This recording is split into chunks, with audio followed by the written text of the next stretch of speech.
of land in Yatta area of Machakos County. According to DCI, the allegations are baseless as the documents show how Kalonzo acquired the land after buying it from Betraco Company through Pastev Holdings Limited. Speaking to reporters, Kalonzo said that he would never be involved in corruption. On the 22nd of January 2021, I presented myself to the DCI regarding the acquisition of Yatta Farm. This was in response to allegations made about me by the chief priest of corruption that I had illegally acquired it. The truth illuminated itself and the lies have been exposed. The DCI has found zero evidence of wrongdoing on my part. This reflects my principles and values in life that you do not need to steal to become relevant in society. 2 people are receiving treatment at Nakuru Level 5 Hospital following an accident that left 6 people dead on the Nairobi-Nakuru highway. The 2 are a lorry driver and 1 passenger. The accident involved a North Rift 14-seater matatu and a lorry. Police Commander Beatrice Kiraguri said the lorry driver lost control as he tried to overtake other vehicles, resulting in the accident. Lori iliyopateke ikaenda ikagonga ile matatu head on. Hapa tunaona matatu ilijaribu kwenda kando, imejaribu kabisa sababu imeenda ile lini ya mwisho ikijaribu kutorokea ile lori. Ukiangalia kabisa utaona vile hiyo gari imekaa na gari yetu vile ilikuwa. Kama pangekuwa na hii daraja, dereva yetu ukiangalia kabisa alikuwa anajaribu kuihepa, lakini kwa hii mabati inaonekana hapo ndio imefika mwisho. And finally, a number of nations say there is a high threat of a terrorist attack at Kabul airport and have warned their citizens not to travel there. Australia, the US and UK have issued alerts to their citizens. Those already outside the airport are advised to leave the area immediately. More than 82,000 have been airlifted from Kabul, which fell to the Taliban 10 days ago. That's the Newswire. I'm Leah Ubaga.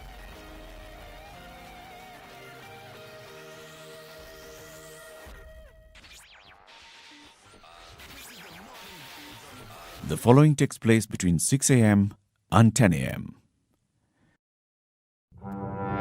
There are so many people peddling what is false and that it bears remarkable resemblance to what is true. Politicians have their agenda, and their agenda is to use every opportunity to sell that agenda and to loot this nation. I have seen major strides that are done in this country when we talk to each other as against talking at each other. We start getting back into the tribal cocoons which were put to us by the colonial powers. You know, they gave us physical freedom but not mental freedom. We're still mentally colonized today into these cocoons of tribe. Now, if you live in an area where it's difficult to find a dog, He's a goat. I kid you not. In which part of this country is it difficult to find a dog? So that you resort. Nafandi umbo yako iko na pembe. Nini umba special. This is the Situation Room, the only way to start your day.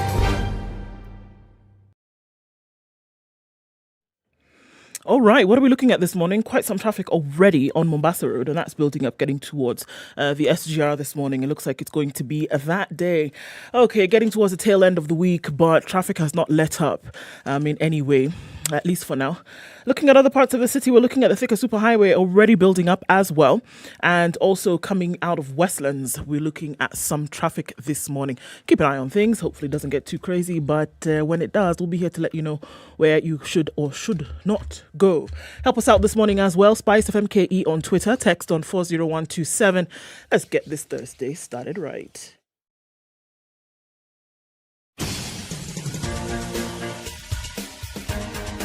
This is the Situation Room, the home of hard-hitting political commentary and penetrating insights about the state of the nation. This is a talk radio experience like no other. The Situation Room, a place for hard truths, debates, and elevated conversations. The Situation Room, witty, political, engaging, deep, controversial. In the room, we have C.T. Muga, researcher, academic, seasoned political observer, a fountain of wisdom in these politically uncertain times. Ndu Oko, Nigerian by birth, Kenyan by choice, communications expert, Pan-Africanist, a truth seeker and believer in people power, and Eric Latif, agent provocateur, the man in the chair, seasoned journalist, news hound, a man who believes in punching up, not down. This is the Situation Room, the only way to start your day. A very good morning to you. How are you doing? Welcome to Kenya's biggest conversation, the Situation Room, on this first Friday of this week, 26th day of August 2021. Nduoko and CT Muga and Eric Latif with you until 10 o'clock. CT, good morning, sir. Eric, good morning. How are you, sir? I am very well, thank you, sir. Yes. You know, that chill has ended. Yeah, it's that absolute, nerve-numbing cold. It has ended. It's now getting warmer, eh? It's getting warmer. In fact, in the daytime, it gets a little too warm. Let me just be a human being and complain about everything. It gets very, very warm sometimes in the day. Yeah. It gets warm. Okay, I haven't noticed that part, but I've noticed that the nights are warmer. Yes, it's the warm that gets to almost hot. Hala? Yes, hala indeed. Have you noticed the same, Ndu? That it's getting warmer? Yeah, it's getting warmer during the day. At night?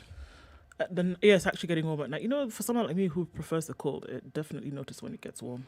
Yeah, it's getting warmer. You prefer the cold? The cold has its benefits. Okay.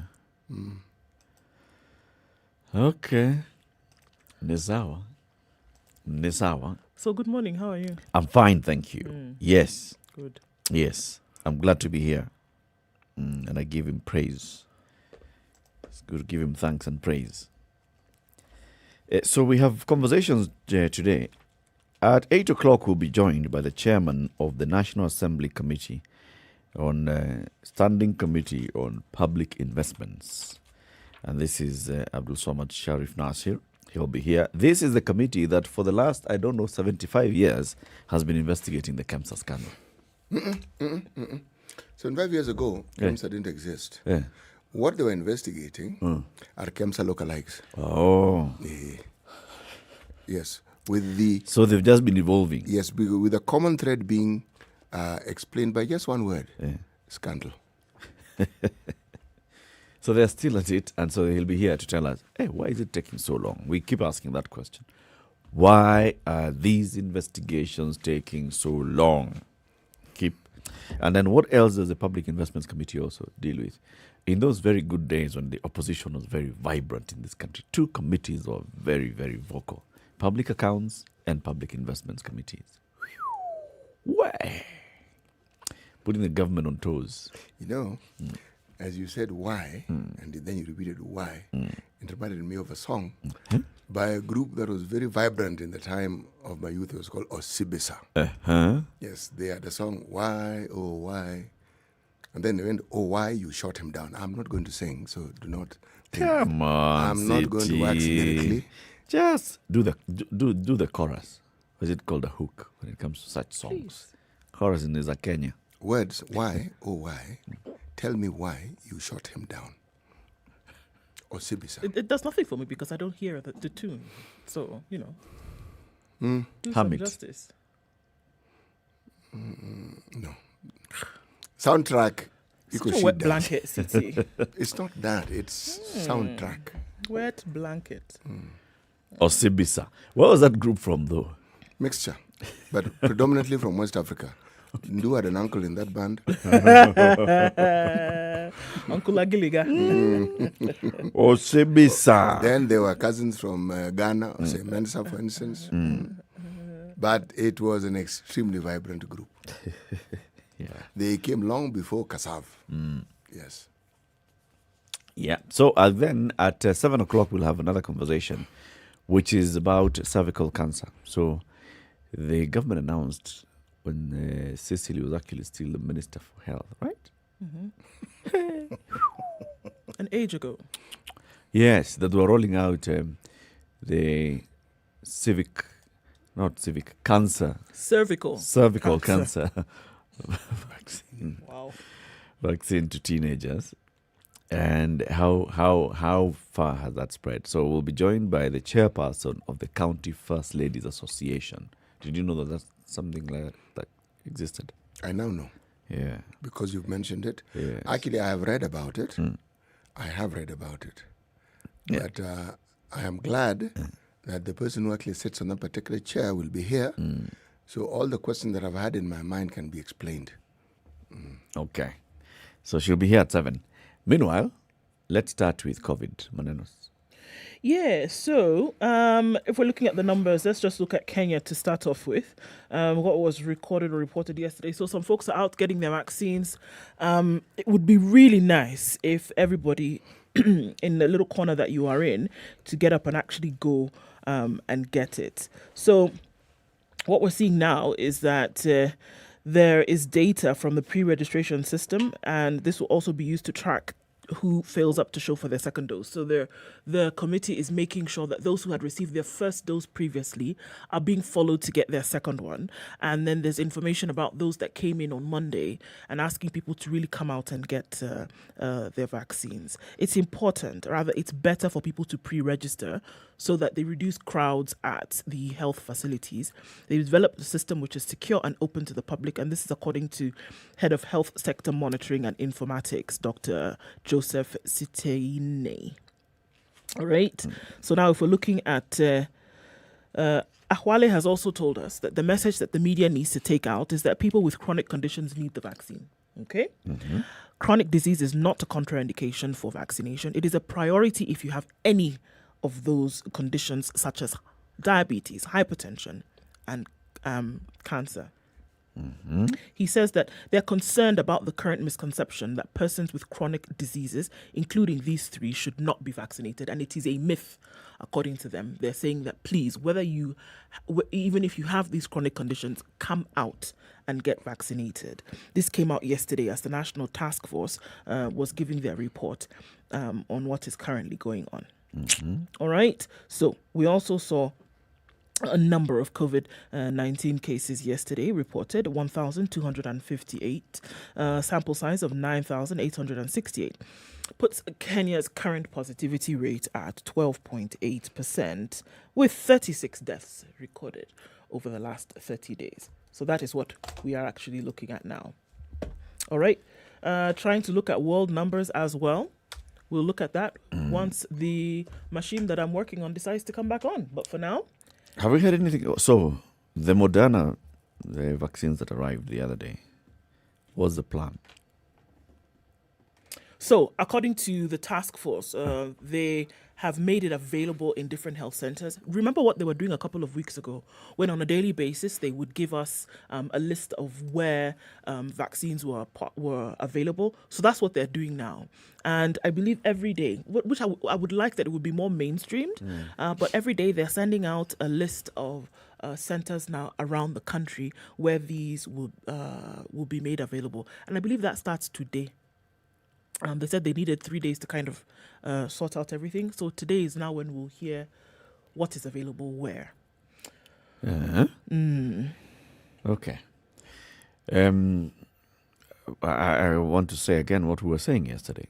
It's important that people get to know all the information they need to know about the vaccine. Why vaccine will save your life, for example. Why, if you have comorbidities, you need to go and get the vaccine. Why, if you're vulnerable, you need to get the vaccine. Why we are seeing people who getting a vaccine and then they develop some side effects. What does that mean? All that information is important. Absolutely. We are seeing that there's a drive by teachers to get more and more teachers around the country vaccinated.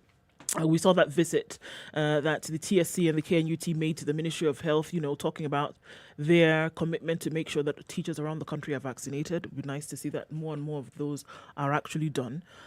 We also saw a pullback from the executive that the initial announcement by Joseph Kinyua that every civil servant needed to be vaccinated now is being pulled back by the president, saying that actually, no, we're not forcing everybody to do that. We would like you to do it, but it's nothing like disciplinary action to be taken against you if you do not. We saw that yesterday.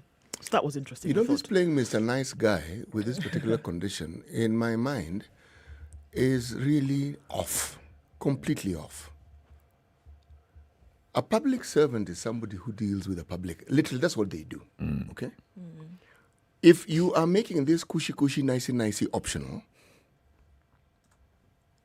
then you might as well say, then if you're not vaccinated, don't come to work.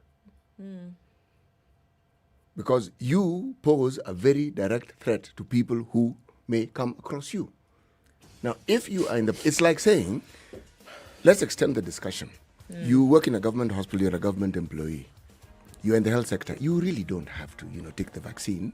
It's optional. Optional what? Yeah, I think, unfortunately, this is now muddying things a bit because there are mixed messages that are being sent out here. Initially, go out and get it. It's mandatory for you to do so as somebody who works in the public service. And then later on, okay, maybe not so much. It's not necessary. It's not mandatory that you do. I think, unfortunately, if there is this... because why? We realize now you're stepping on people's civil liberties, or what is it? Yeah. And that's taken into consideration. Yes. But the message is now hot. It's now mixed. Civil liberties were not stepped upon. They were put aside even with a curfew, just so that we get it. Okay? Which is still in place. We are in a state of emergency right now. And when you're in a state of emergency, even if you look at our constitution, you are allowed to take certain measures. These are the measures that are being spoken of. Nakuru lawyer Clement Kyogi has gone to court and says that this directive by Mr. Joseph Kenywa amounts to a violation of fundamental mental freedoms and rights of public officers. He should have extended that particular plea of his before the court and also included the matter of the curfew, because the curfew is what starts all this. And it's the curfew that rang the bell and said, folks, we have a problem here and this is what we are going to do. So the freedoms you have to go about your business on a daily basis curtailed indefinitely. We're not telling you indefinitely, but we're giving it to you in 2-month doses, in 3-month doses, but it's indefinite. It's a thing like the city. Forced inoculation of your workers, you're basically saying forced inoculation of your population. Start here, where shall we end? Draw a line, CT. 18 minutes after 6. I'm not drawing a line. Let's take this break first. Yes.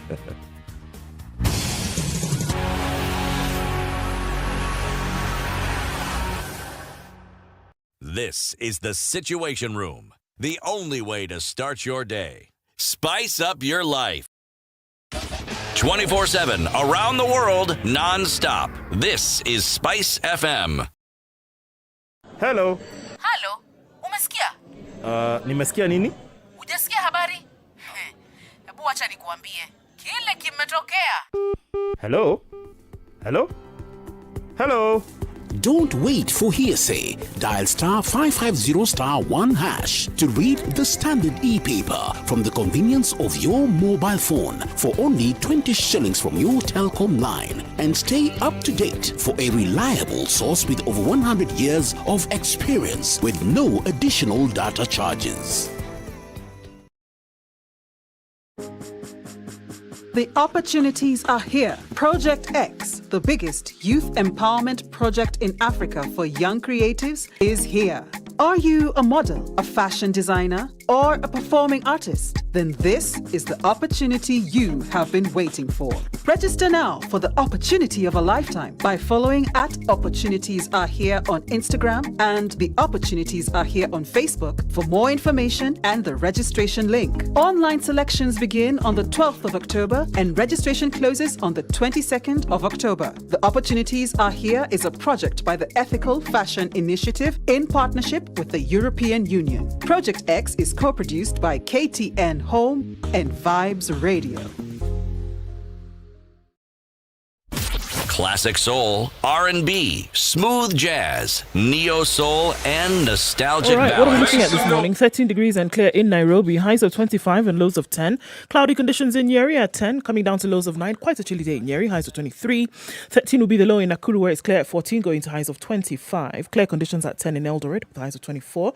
We'll see highs of 30 in Kisumu, 18 at the moment, and clear. 17 degrees, clear in Kakamega, highs of 30 and lows of 15. Light rain in Mombasa at 22, that'll be the low for today, going to highs of 29. 29 will also be that high in Malindi. It's raining at 24. 17 and clear in Kampala, highs of 28 and lows of 17. Clear conditions at 19 in Dar es Salaam, highs of 29. We'll see highs of 23 in Johannesburg, where it's clear at 10.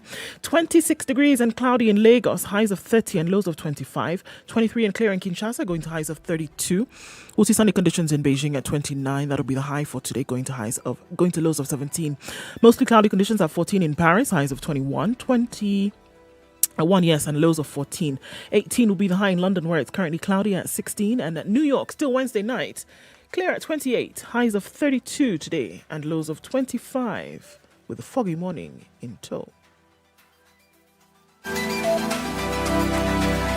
Spice FM. Spice up your life. Mature, intelligent talk every morning.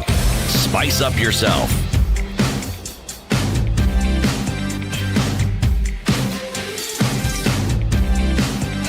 Mornings done right. All right. 94. Who is online at 22 after 6? Quite a number of people this morning. Just let's start by saying good morning to all of you. Saharan is tuning in from Kisumu this morning. Okay. Kirowa Peter.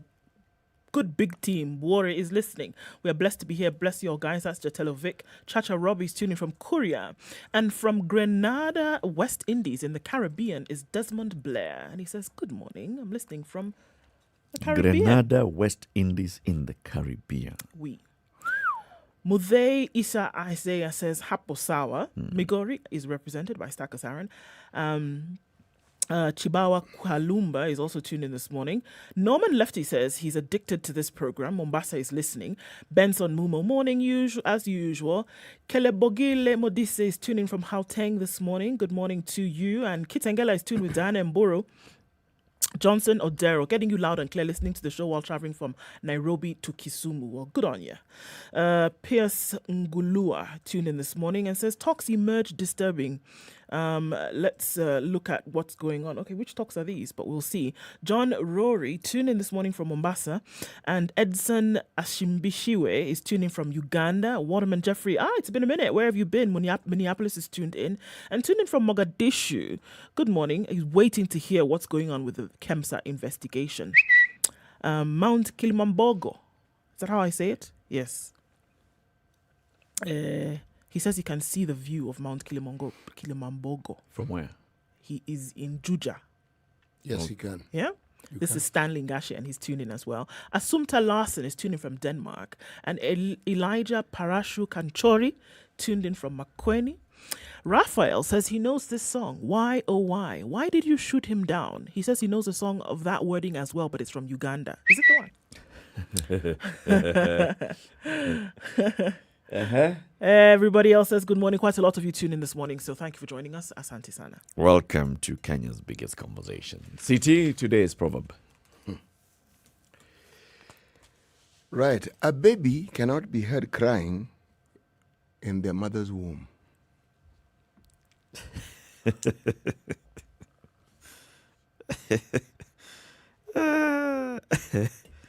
Okay. A baby cannot be heard crying in their mother's womb. No. I'm laughing because just a few hours ago, last night, my daughter was telling me she's doing some research on this artist, Salvador Dali. Yes. Written a book. He's this eccentric artist. He's an artist, yes. Right? Mm-hmm. He's written a book. He talks about, the kind of childhood he had. He's those people who had this funny childhood. He does not have emotion. He's those people who naturally don't know how to react, to have an emotion. Doesn't feel sad, happy, doesn't know what that means. So, among the things that he says in the book, so my daughter is like, wait. So, this guy is very sharp. So, in the book, he says he remembers when he was in the mother's womb. He remembers. Yes. You know that guy, had a total of 5 names. He remembers when he was in the mother's womb. All official. Salvador, Domingo, Felipe, Jacinto, Dali. Felipe Domingo, who? Felipe Jacinto Dali. Oh, but there's one, okay? The first, okay? Domanesh.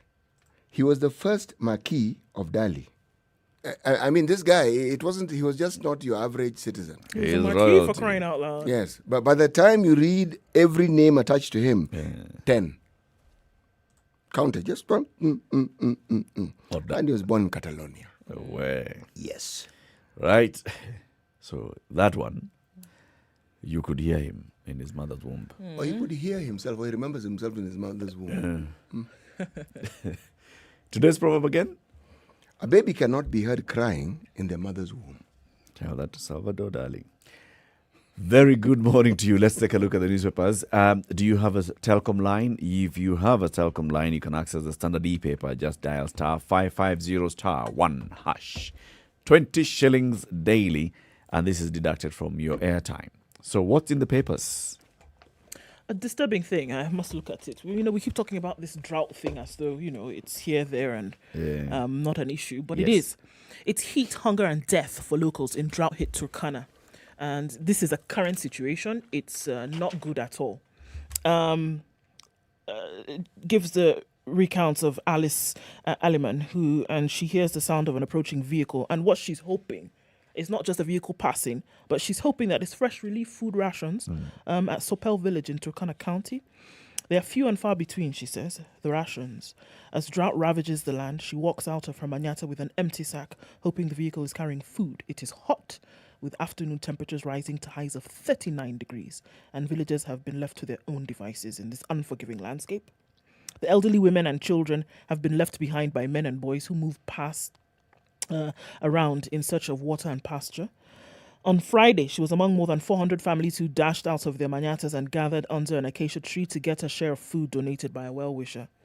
At Nakwamor village near the Kenya-South Sudan border, Miss Anam Nato Lokwang, whose household is made up of 16 people, including 10 grandchildren, is also struggling to survive. When her husband died, she became the sole breadwinner, selling firewood and charcoal to restaurants in Lokichogyo to make ends meet. On a good day, she would make between 100 and 300 shillings. 150 rather, and 200 shillings. However, the venture, which many women in villages on the outskirts of Lokichogyo town had taken up, became unreliable as COVID-19 took a heavy toll on the hospitality industry. Her goats and sheep are weak due to the drought, and her business can no longer sustain her family. Thus is the story of many, an individual in this area who are now suffering the effects of this bitter drought that is taking its toll because of delayed rains, lack of food, starving villagers, and their desperate need of food, not to sell, but to survive.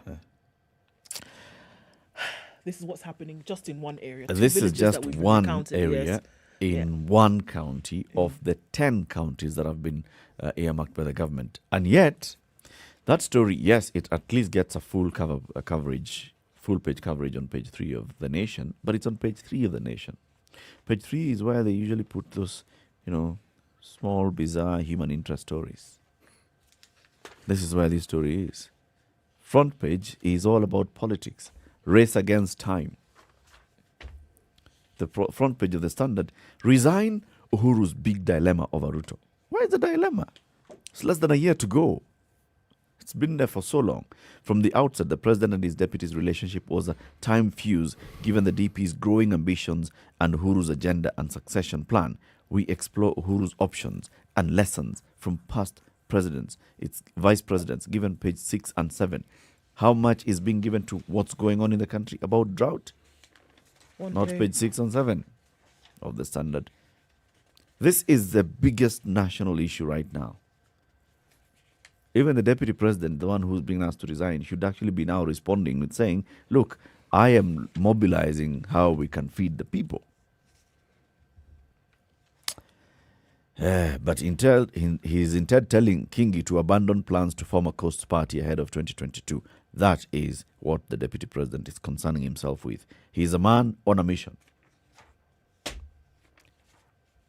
People are facing starvation. People are dying. By the time it gets to the point where it is being reported, the truth of the matter is the situation is infinitely more dire than it's actually being presented. Yep. Because some of these places where people are dying of starvation, they are far-flung.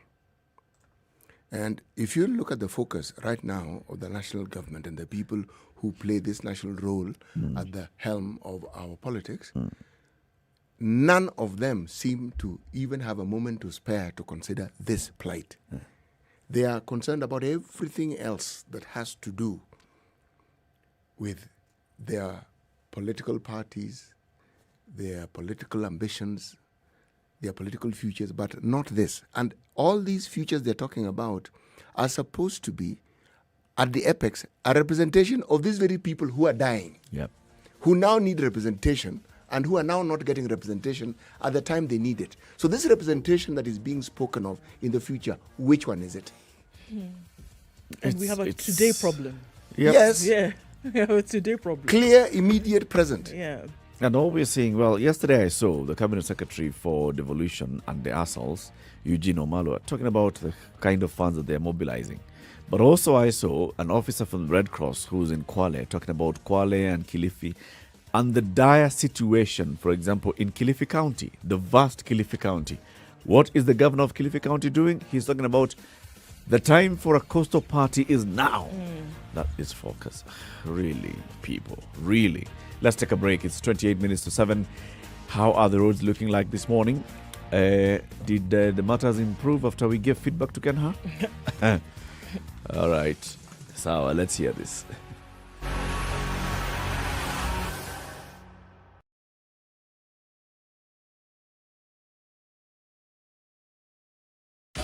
"24/7 around the world, non-stop. This is Spice FM.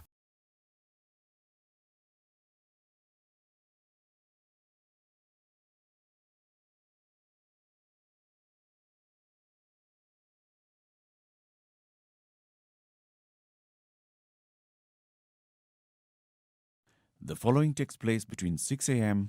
and 10 a.m. Thank you.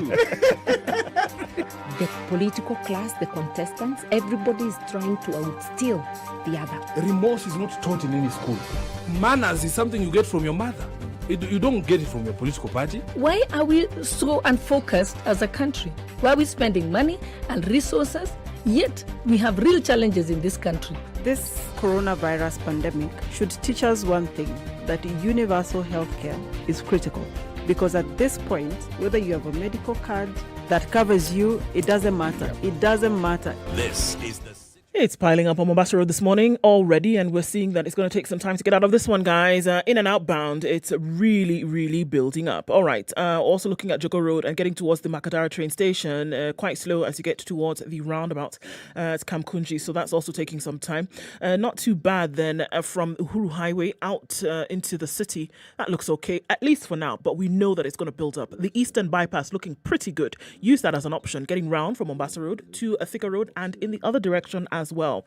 The Southern Bypass also looks really good as you then connect with Langata Road right now. Langata Road, not much of a problem, right around 6:30. I think that's a good thing. But we know it's going to build up. Construction continues, so watch out for that. But Gathi Way is a good option to get into the city if you're in that direction. We'll keep an eye on things. For now, things are at a dull roar. We're also seeing traffic on the Thika Superhighway. And it will build up as well. SpiceFM KE on Twitter. That's how you can let us know what is happening in your neck of the woods. Talk to us as well via text on 40127.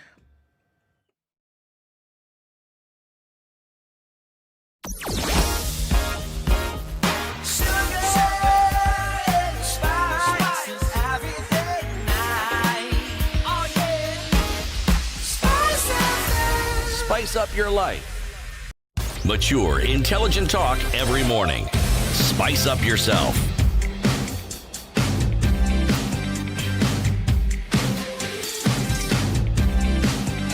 Mornings done right. 94.4 Spice FM. 25 Nairobi. minutes to 7. Ndu? Yes. Your favorite subject, education. Oh. The back page of The Nation says, Kenya National Union of Teachers signed a deal with the teacher's employer that largely weakens the lobby's bargaining power, The Nation can reveal. So it goes ahead to say, remember, first, Wilson Sossion, Secretary General of NAT. Okay? Wilson Sossion and the Teacher Service Commission appear to be constantly at loggerheads. Elections for NAT take place. On the eve of the elections, Sossion resigns. A new secretary is elected by the teachers' union. They go into CBA. As they are going to CBA with the government says, we don't have money. We can sign a new CBA, but it will not be financial. We'll look at other benefits that you can get. Benefit, for example, looking at how you can benefit in the members of this union can benefit in terms of promotions, how the members of this union can benefit in terms of maternity and paternity leave days and such. Other benefits. It appears that not only was that the deal, it also signed a deal that repealed the recognition agreement that has been in existence since 1968 and has brought in a new recognition agreement. So the way we recognized TSC and the union saw each other since 1968 has been repealed. Now they look at each other differently. The two parties did not divulge the finer details of the deal, but documents in the nation's possession show the union might have signed away more than they received.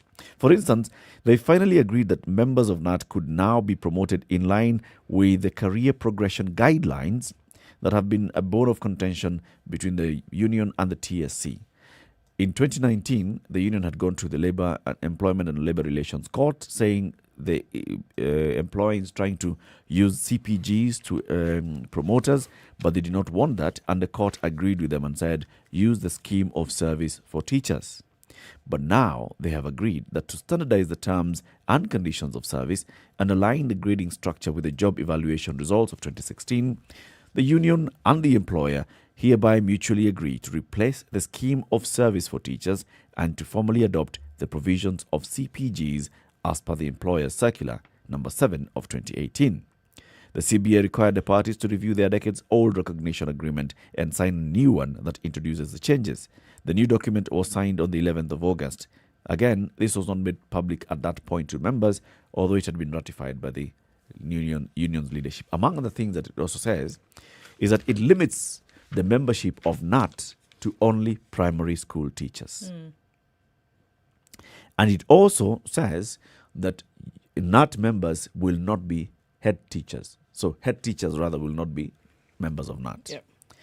Parties mutually agree that a head teacher and or a teacher acting in the position of a head teacher shall not be a member of the union. According to the agreement, NAT will now only represent primary school teachers in a departure from the past when any teacher could be joined. The new Secretary General Collins Oyu defends this. He says, look, other unions have ring-fenced their membership. There's even another union that has applied for registration targeting primary school teachers. Suppose that union is registered. Where will that leave us as KNUT? That's why it was important for us to mention that in the CBA, that you recognize that our members shall be primary school teachers. They are trying also to ring-fence their membership. And they are seeing more members now joining the union.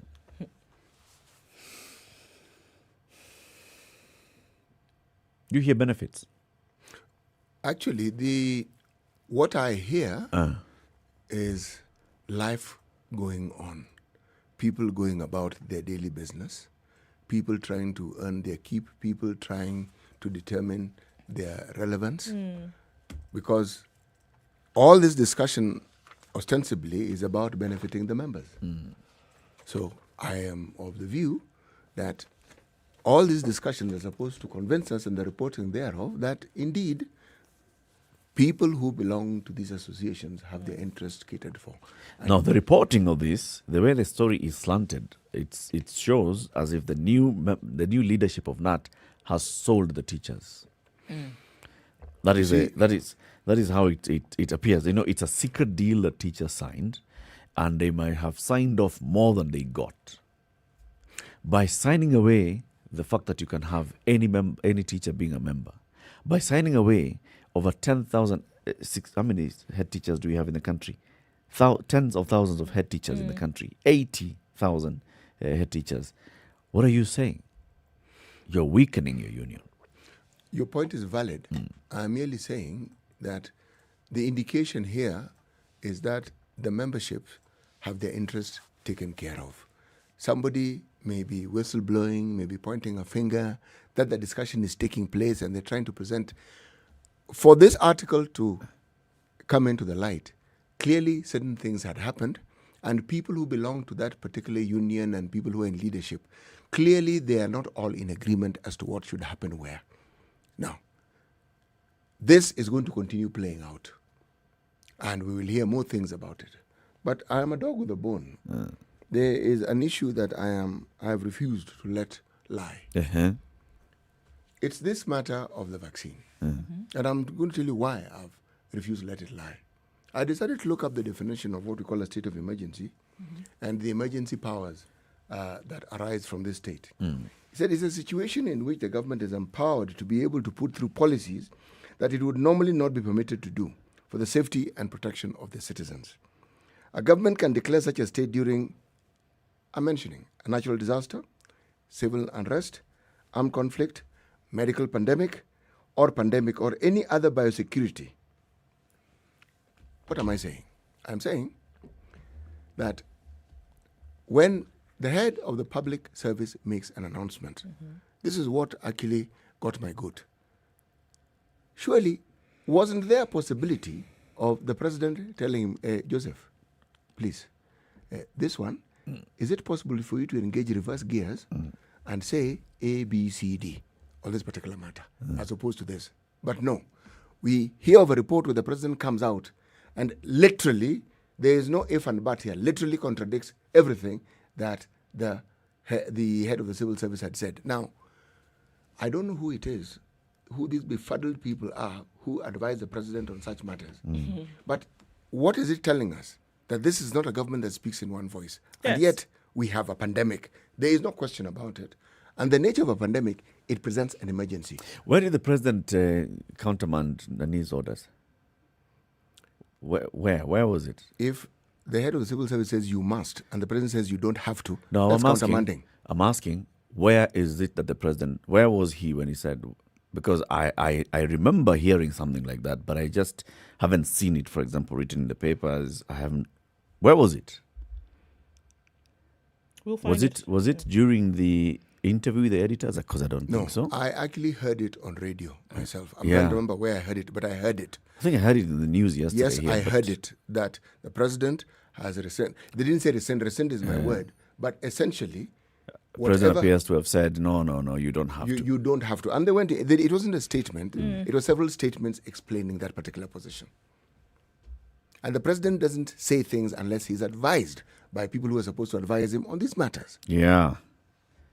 I just want to get the details of, the president has been in Mombasa. The president has, the last time the president was in public was when he was speaking to the editors. And if that was in that forum, then where was it that the president was speaking? Because this must have come out yesterday.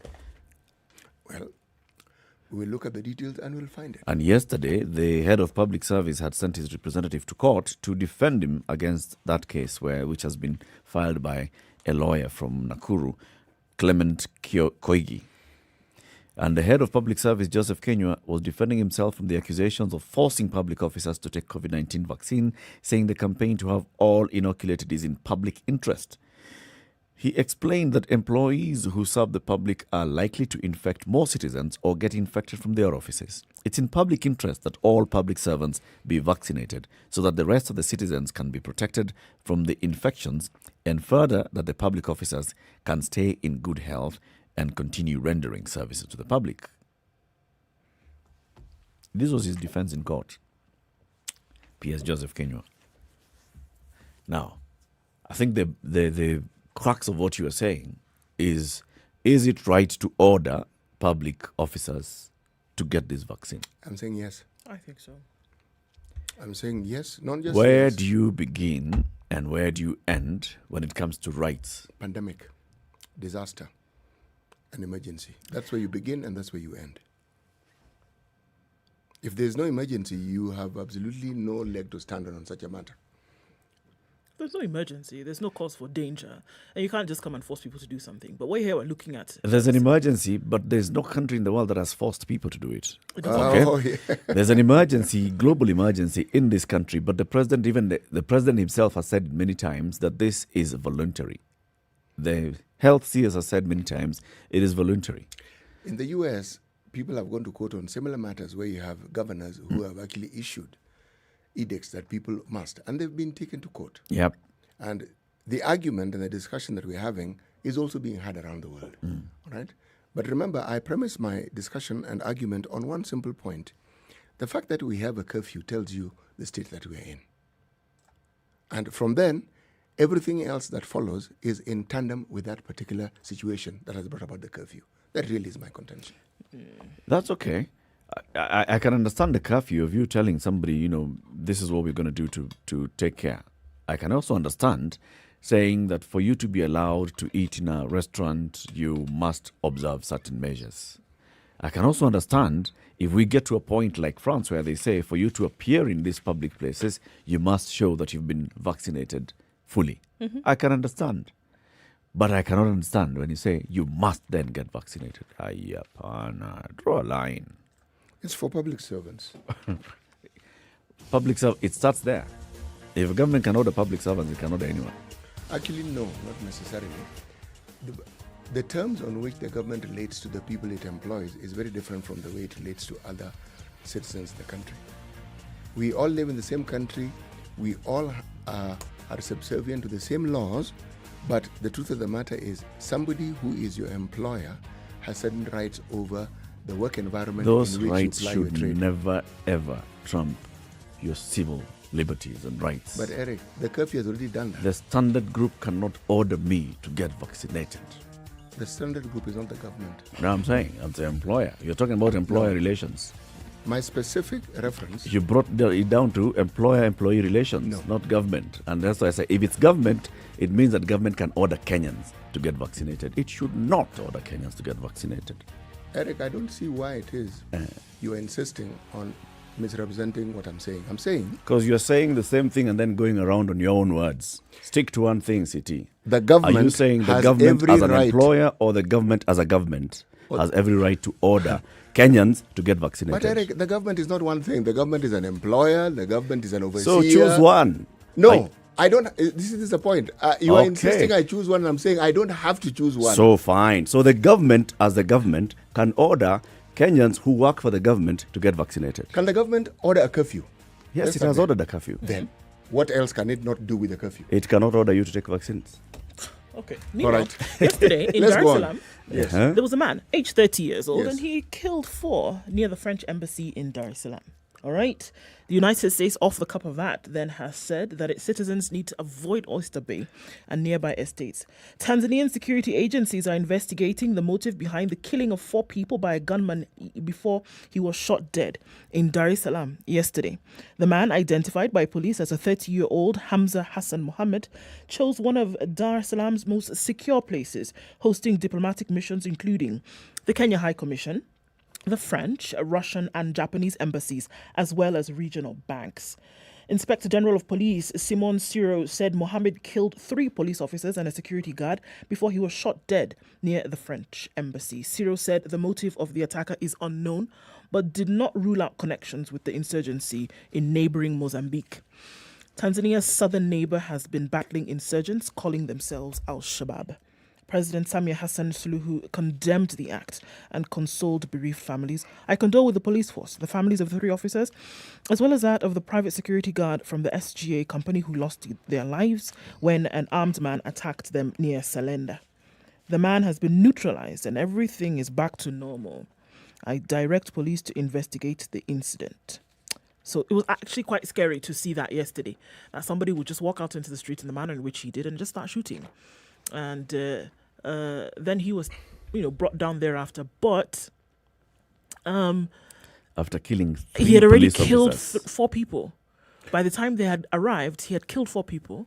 And 3 of them police officers. I'm insisting on that point because it's police officers who've been killed by someone who's just walking around shooting rampant. But consider situations where you had heads of states being assassinated. Usually, it's in public. With the exception of the Haitian president who was shot in his palace, you will find that whether it was Ronald Reagan, the attempt on his life, whether it was Indira Gandhi, many of these take place, one, in the public glare, and usually it's at close range. And in many cases, you'll find that there are allegations that those who are involved were people who are probably part of their own security. However, by the time somebody gets into the situation that we are discussing here, where they're in the public, and I mean, there's a whole series of activities that took place before this person was even identified, isn't it? As that is a person with a gun. So the question is, what happened before then? How did they get to be in that position in the first place? And it seemed rather simple. It seemed rather easy for him to have access this area. By the time he walked to the area in the manner in which he did, there was nobody stopping him. He was able to get there without any challenge at all, and then start shooting. By the time there was, an awareness that he was there, it took a long time. A minute is a very long time. 3 minutes, 4 minutes before there's any kind of response. He would have been able to do a lot more damage than that. And the reason I am insisting on the police officers is because it shows that there were police officers in the area. He shot 3 police officers and 1 security guard. So there were. It's not that police were not around there. There were police officers. Yes, because there are many cases where an incident occurs and the police arrive later. Yeah, arrive later. But this one, they were actually on the spot. They were on the spot. And that's why he was able to pick them out, 3 of them. That was a very, very scary thing to see yesterday in Tanzania. But you know what I find interesting also? That there are recordings of it. So I take it that there were CCTVs. And also just ordinary Tanzanians from buildings using their mobile phones, filming. You can just see people, in many of the videos that are on social media, it's just ordinary citizens filming and capturing it on CCTV. Yeah. Really, really, really scary. Really scary. What are you looking at, City? I'm looking at several pages. And you know something? The Standard, I think it must be the day, I was looking at some information focus on SMEs. Okay? The buzzword in banking circles and in enterprises or activities and plans that have to do with the youth, one comes across this small and medium size enterprises discussion, okay? Whether it is mango farmers, whether it is investment, and all these people milling around to go about the business of ensuring that everyone who is able has an opportunity to be able to conduct their business, conduct it well, and so forth. But even as these buzzwords continue and as we keep focusing on the youth and the things that the youth must do, do we have adequate information on what the youth think they would like to do? I'm merely asking the question. I'm certain there are people who will tell me that there's enough information. I don't know if there is enough. I know there have been studies conducted to find out what it is that the youth think, what they would like, how they'd like to go about their business. But I am not certain that any ministry that is concerned with the youth can tell me categorically that because of whatever research they have done or whatever they have arrived at, the focus that we now have, the diversity of it within this country, is based on what they understand the youth to want. Because if I listen to young people talking about what they're doing, yes, there are people who point them towards things that ought to be done. Remember, we were talking about, at some point, we had a gentleman here by the name of Fidel, okay? He was telling us about how we want to launch a satellite. Remember? Yep. The whole story behind it. But it exists because there is a department within the university, Kenyatta University, and we saw the person who had that department. He was here. It's innovations. But now, that's one sector. It's scientific. Other sectors, whether it's agricultural, whether it is social, whether it is health-related, do we have such a focus and do we know what the youth actually want? That's really what I'm asking. Have they said what they want? Have we captured it? And are we applying all these wonderful schemes that we have to achieving the things that they have said would work for them? Good questions. Very good questions, I think. Good questions. There's an issue that has been taking place at JKIA for the last 5 years, okay? So in 2013, the government talked about the Greenfield Terminal at JKIA. Remember that story? Yes. Remember that? Then there was this whole argument that no. You see, JKIA still has ample passenger handling capacity. So we don't need to continue with this project. What happened was that the government of Kenya cancelled, the Kenya Airports Authority cancelled that contract with a contractor after having given them some small amount of money, about 4.2 billion shillings advance payment. Okay? Now the contractor is in court and they are demanding some 17 billion shillings from the government for breach of contract. Umeelewa? How much? 17.6 billion shillings, breach of contract. The Kenya Airports Authority team was before the Public Investments Committee of the National Assembly yesterday, and it appears that the cancellation of that 60 billion shillings could lead us into some trouble because, you see, the contractor wants 17.6 billion shillings. The Kenya Airports Authority management was before the Parliamentary Committee yesterday, and they said, we have entered into some negotiations and we want to get into these negotiations to see how we can resolve this matter in good faith. The committee chairman, Abdul Nasir, said, when you say good faith, what exactly does it mean? They were going to negotiate instead of 17.6 billion shillings, let's give you 10. What are you saying? They already have 4.2 billion shillings down payment, advance payment that was given to them. This matter has now, the contractor has taken the matter to court. The government is saying, let's negotiate this. This is on business, page 35 of the business of the Standard today. So what does good faith mean here? And let's negotiate. Is it likely that we are going to negotiate and say, guys, it doesn't mean that we'll never construct this. We'll construct. We're starting. Yeah. That's good faith. So that you see that I have every intention. This is a display of my intent to show you that I actually am invested in this. And you can ride on that. But you see, imagine if the government even paid 1 billion shillings for a cancelled contract.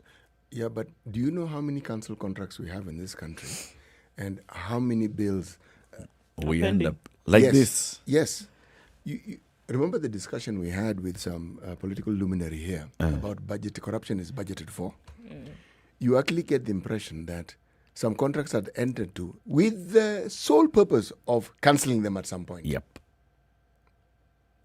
So the project was never intended to see the light of day. It wasn't going to start. No, it wasn't. So project starts, we mobilize, we pay you 4.2 billion shillings, as advance fee. In good faith. In good faith. Yes. And then we cancel the contract. And then you go to court and you sue us. Yes. And we pay. In good faith. In good faith.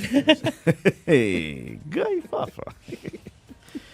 Abdul Swamad will be here at 8 o'clock, the chairman of the National Assembly Public Investments Committee. He'll tell us about this particular investigation that they're conducting, plus the others. How much are we losing in such good faith means? How much did we lose in Anglo leasing because the government had to pay in good faith because the Anglo leasing contractors went to court? And they said, come on, it doesn't matter. You wanted a CID, fingerprint, blah, blah, blah, passport, security thing. We have not delivered it, but can you pay? We have every intent to deliver. So you on pay. My intent, just pay. Hey. Good morning. This is Kenya's biggest conversation. It's now 7 a.m.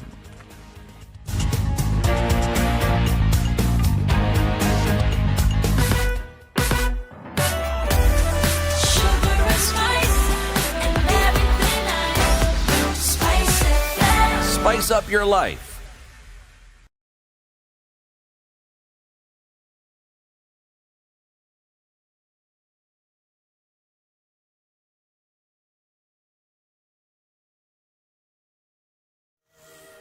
Good morning. This is the Newswire. I'm Leah Ubaga. Kenya is expected to receive 4.5 million COVID-19 vaccines by mid-September. Among the vaccines are 2 million from Sinopharm, 1.7 million doses of Pfizer, another 270,000 from the COVAX program, and over 500,000 of the Johnson & Johnson doses. Chairman of the Vaccination Task Force, Wile Sakhwale, says we've so far received 3.6 million vaccines from AstraZeneca and Moderna, with the government aiming to vaccinate 10 million people by December this year and about 26 million by the end of next year. For the time being, people have asked whether we'll do door-to-door. It's important to note that this vaccine is an injection. It's not an oral one. And the challenges of cold chain are very key before you start doing that. You could actually lose vaccines. In where we still remain even unpredictable on the number of doses and when they come, and you keep saying, I'm going to wait until Johnson come. And I know that is happening in Kenya. You may wait until you find yourself on oxygen and not being very sure of the outcome. Interior CS Fred Matiang'i has urged Kenyans to be careful on whom they vote as their leader in next year's general elections. Matiang'i said some leaders were out to give Kenyans false promises that would cost them their freedom and rights. Matiang'i further cautioned Kenyans to choose wisely in order to avoid going through the consequences of picking the wrong leader. We are tempted otherwise and make mistakes, we could lose the moment. During the campaign in Germany, he told Germans to give him 5 years and he'll give them a different Germany. He actually gave them a different Germany because he slaughtered the Jews, gas chambers and so on. He gave them a different Germany. But he moved around, sweeping the country, taking advantage of the poverty, weaponizing the poverty of the people, and then now using it as a platform. Let's not fall into traps set for us by things that are not true and are not realistic. DCI detectives have arrested a prison warder, Edwin Omuse, who disappeared from duty yesterday armed with a G3 rifle on a mission to kill his girlfriend. An enraged Omuse stormed out at Kangeta GK prison in Meru carrying the carefully concealed rifle in a sack. He assembled the firearm and made a call to the girlfriend, who is a fourth-year student at Mount Kenya University, inquiring on her whereabouts. The detectives immediately moved in and without firing a single shot, arrested Omuse and recovered the firearm loaded with 20 rounds of ammunition, which he had hidden beneath a couch. This comes barely a week before a rogue police officer in Nakuru shot and killed his girlfriend, who'd gone to receive treatment at a hospital. And finally, the Kenya Medical Practitioners and Dentists Board have condemned the arrest of its leaders and doctors at Kenyatta National Hospital during the demonstrations that were held yesterday. National Secretary General Davji Atela says the doctors were arrested despite giving a notice of demonstration. Davji and other leaders say that they'll continue with the protests until the court orders are obeyed. The arrested doctors were, however, released on condition that they report to the police station on the 1st of September. That's the Newswire. I'm Leah Ubaga.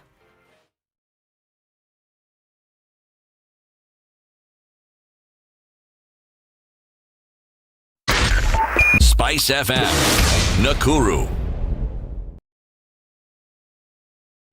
Southern Bypass looks good this morning, trying to get into the city centre. Not too much of drama as you then approach Langata Road. Langata Road, however, that is already building up, getting towards the city centre this morning. Going to have to watch out for that.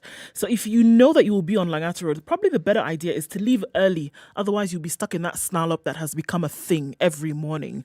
North Airport Road today looks really good. There's an opportunity to celebrate. I can't promise how long that'll be, but for now, it looks all right. Getting into that Embakasi area and then spilling over into Outer Ring also looks good this morning. Mombasa Road, not so much today. I wonder what magic wand has been spun in this area today.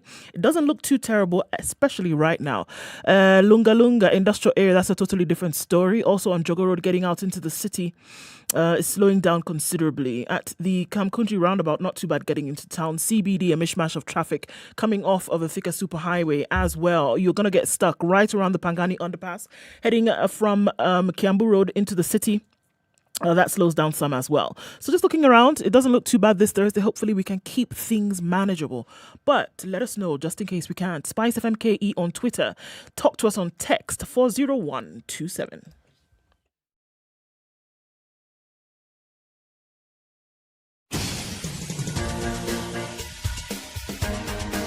This is The Situation Room, the home of hard-hitting political commentary and penetrating insights about the state of the nation. This is a talk radio experience like no other. The Situation Room, a place for hard truths, debates, and elevated conversations. The Situation Room, witty, political, engaging, deep, controversial. In the room, we have C.T. Muga, researcher, academic, seasoned political observer, a fountain of wisdom in these politically uncertain times. Ndu Oko, Nigerian by birth, Kenyan by choice, communications expert, Pan-Africanist, a truth seeker and believer in people power, and Eric Latif, agent provocateur, the man in the chair, seasoned journalist, news hound, a man who believes in punching up, not down. This is the Situation Room. It is the 6 only way minutes to after 7. start. Kenya's biggest conversation gets into the second hour. We thank you very much for tuning in this morning. We always love it. Always love it when you are tuned in from wherever you are around the country. Where was that in the Caribbean? Grenada. In the Grenada. Yeah, it's now about 6 minutes after midnight. Good morning. Now we can actually say good morning to him, right? City, today's proverb. A baby cannot be heard crying in their mother's womb. A baby cannot be heard crying in the mother's womb. The baby can only be felt kicking. Be specific. A baby in their mother's can womb. only be felt kicking by their mother. Not only, anybody else who puts their hand on the tummy can also feel it. Yeah, we're getting granular on this one, aren't we? So let's be sure. City. Also depending on how old the pregnancy is. Yeah. Eric, Yeah? we don't have to force people to be vaccinated. Uncle, you've just decided. No, because like that. Man, the thing has gone on to kicking babies and it's you putting your hand where so the baby can. Hey! A child's heartbeat can be heard while in their mother's womb.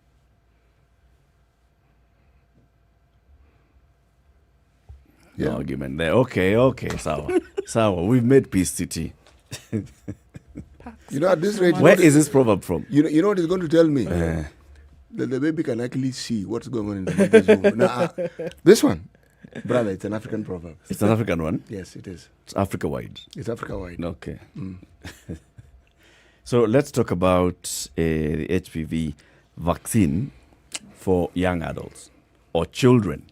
And our guest this time is the chairperson of the County First Ladies Association, Maria Mbeneka. Welcome to the Situation Room. Thank you, Eric. Good to have you. We call that the hot seat, but because we are talking about, matters of public interest, this is not going to be the hot seat for you. It's just going to be warm. I'm feeling warm already. Sufficiently warm, right? Yes. County First Ladies Association. I'm assuming that this represents the first ladies of the counties. Yes, it does. Of course, then minus some like Kirinyaga, Kitui, Nairobi, Machakos now. So 43 members? Yes. Right up. Yeah, around that. Okay. So we're looking to actually amend our constitution in our upcoming AGM. There's a constitution? We have a constitution, yeah. Okay, go on. As an organization, and we have to consider the fact that we have female governors now, and so we have to embrace, a more suitable name, which would be County First Spouses Association. And I would like to say the first spouse of Kirinyaga County is also an active member of our association. So it wouldn't be right for us to keep insisting on First Ladies Association. Of course, when it was formed, that was the situation in 2014. Okay. Yeah. So Kirinyaga is well represented as well in the association. So we only now have Kitui, Nairobi. Kitui we reached out to Kitui County in 2017. And they sent a representative, Governor Ngilu sent a representative from her county. Okay. Yeah. Eric mentioned the beginning of our show, of this segment, that you are a lawyer. Yes, I am. Now, ignore the smirk on my face, but I really have to ask this question. Does the two-third gender rule apply? In this association? Yes. No, this is really dictated by the elections. So if we had more female governors, that would be quite interesting. We'd have a better balance, I guess, at the association. So this is really, it came about because it's a baby of what happens in the election. Yes. But you can nominate to meet the threshold. Well, no. Ex-official first ladies or first gentlemen of counties. So what happens is that the governors will send a name of who is going to represent the county in that situation. Okay. Yes. You were in the news recently because as the First Ladies Association, you had a meeting in, was it Kajiado? Yes. We were in Kajiado to launch the Empower Cancer Clinic. The County First Ladies Association has, in partnership with the Africa Cancer Foundation, which is headed by Mama Kisumu, as we fondly call her, Her Excellency Dorothy Nyong'o, the Women for Cancer, International Cancer Institute, and Roche, together with the County First Ladies Association, came together in 2018 so that we could come up with a program that was going to deal with this issue of cancer, especially breast and cervical cancer.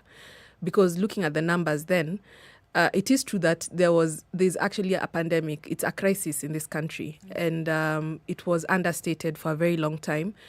More so now that there's COVID. COVID has, overshadowed a lot of diseases and NCDs, which we call non-communicable diseases. So we thought, how best should we go about this? Because by the time we're discussing treatment of cancer, in many cases it's too late. So we thought about having awareness, advocacy, screening, and of course in partnership with the Beyond Zero initiative, which was started earlier in 2014 or 2015. Screening is really a critical factor. And when you think about cervical cancer, it's a preventable disease. So we came together and launched, now we're talking about 9 clinics. Kajiado was our 9th clinic. And we expect to launch our 10th clinic in Bomet next month. Mm-hmm. So we've done Kisumu, we've done Meru, Bungoma.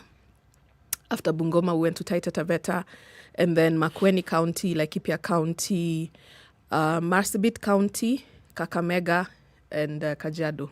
Yeah, so our intention is to ensure that at least in each of the counties, we have an Empower Cancer Clinic, which basically talks about, which we are looking at screening. We're looking about nutrition. We're also talking about treatment, because in these clinics you'll find we have the chemotherapy chairs, so that at least 2 chairs in each clinic, but with time and resources we'll be able to expand. Yeah. There are health organizations, there are research organizations that have been working in this field for the longest time. Absolutely. Conducting research on HPV and so forth. Now, there are also community-based groups and groups that work with the less advantaged communities who have also been in this space. Now, but there's one particular aspect of cervical cancer that is talked about but not loudly enough. The contribution of sexual activity at a very young age, and I'm talking about girls, young girls, and boys. Yes, but I mentioned girls because they seem often to be at the wrong end of this particular stick. When you are messaging and when you are going about managing this with this very wholesome approach that you have, is there a component that deals with this aspect? So that, because this is a preventative aspect to it, is there a strong enough arm of, a body of experts who have seen it fit to craft, alongside what you're doing, messages that ensure that young people are actually informed about this, and so that they know, without a shadow of a doubt, what research has shown conclusively, if you look at communities where they have child marriages, these are also communities where you have very high rates of cervical cancer, again, in women. That's true. And Siti, what you'll know, and I'm sure you know this, all of you, is that it's not easy to just narrow down to one organization, because if you look at HPV, for example, it's related to cancer, it's related to HIV. It is. It's related to teenage pregnancy, early marriage. Yes, it is. So this is a constant conversation that we have to have with our children. If you remember, I think it was in the 90s, when the conversation about education on HIV in schools, remember, in the curriculum being introduced in schools. I remember. There was a strong opposition, starting with the church, right? And of course, that influenced the parents. And it took a really long time for us to actually accept, because now it became, we are dying. It's a crisis. So that you move beyond the crisis, you move beyond the stigma, and so on and so forth, for it to actually be discussed in schools. This is now, so when we're having that conversation in the curriculum in schools, what is it that is preventing us from actually getting into the reality of the matter that kids are still having sex?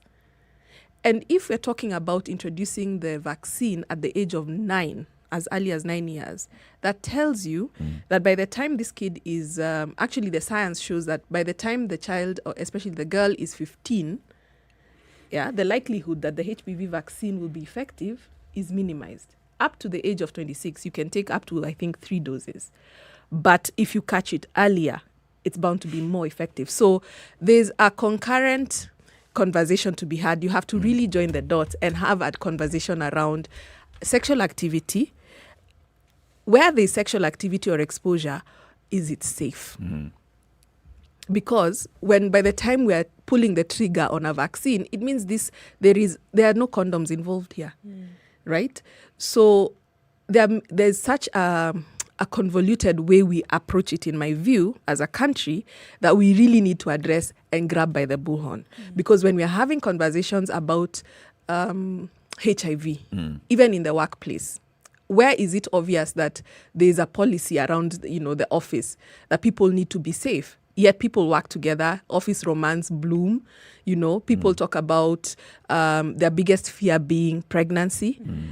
Yet, by the time you get to pregnancy, you've been exposed to HPV, you've been exposed to STDs, other STDs, and, HIV. So there's something that we're not doing right. And this is actually just confronting the issue head on with our young people. I've often said that is it. Yeah. That, we want to shroud it in all kinds of political correctness or some kind of moral, cultural clothing. Yeah. Whereas we're dealing with a monster that we're not going to be able to handle if we don't just, rip the Band-Aid off and say, this is what we are dealing with.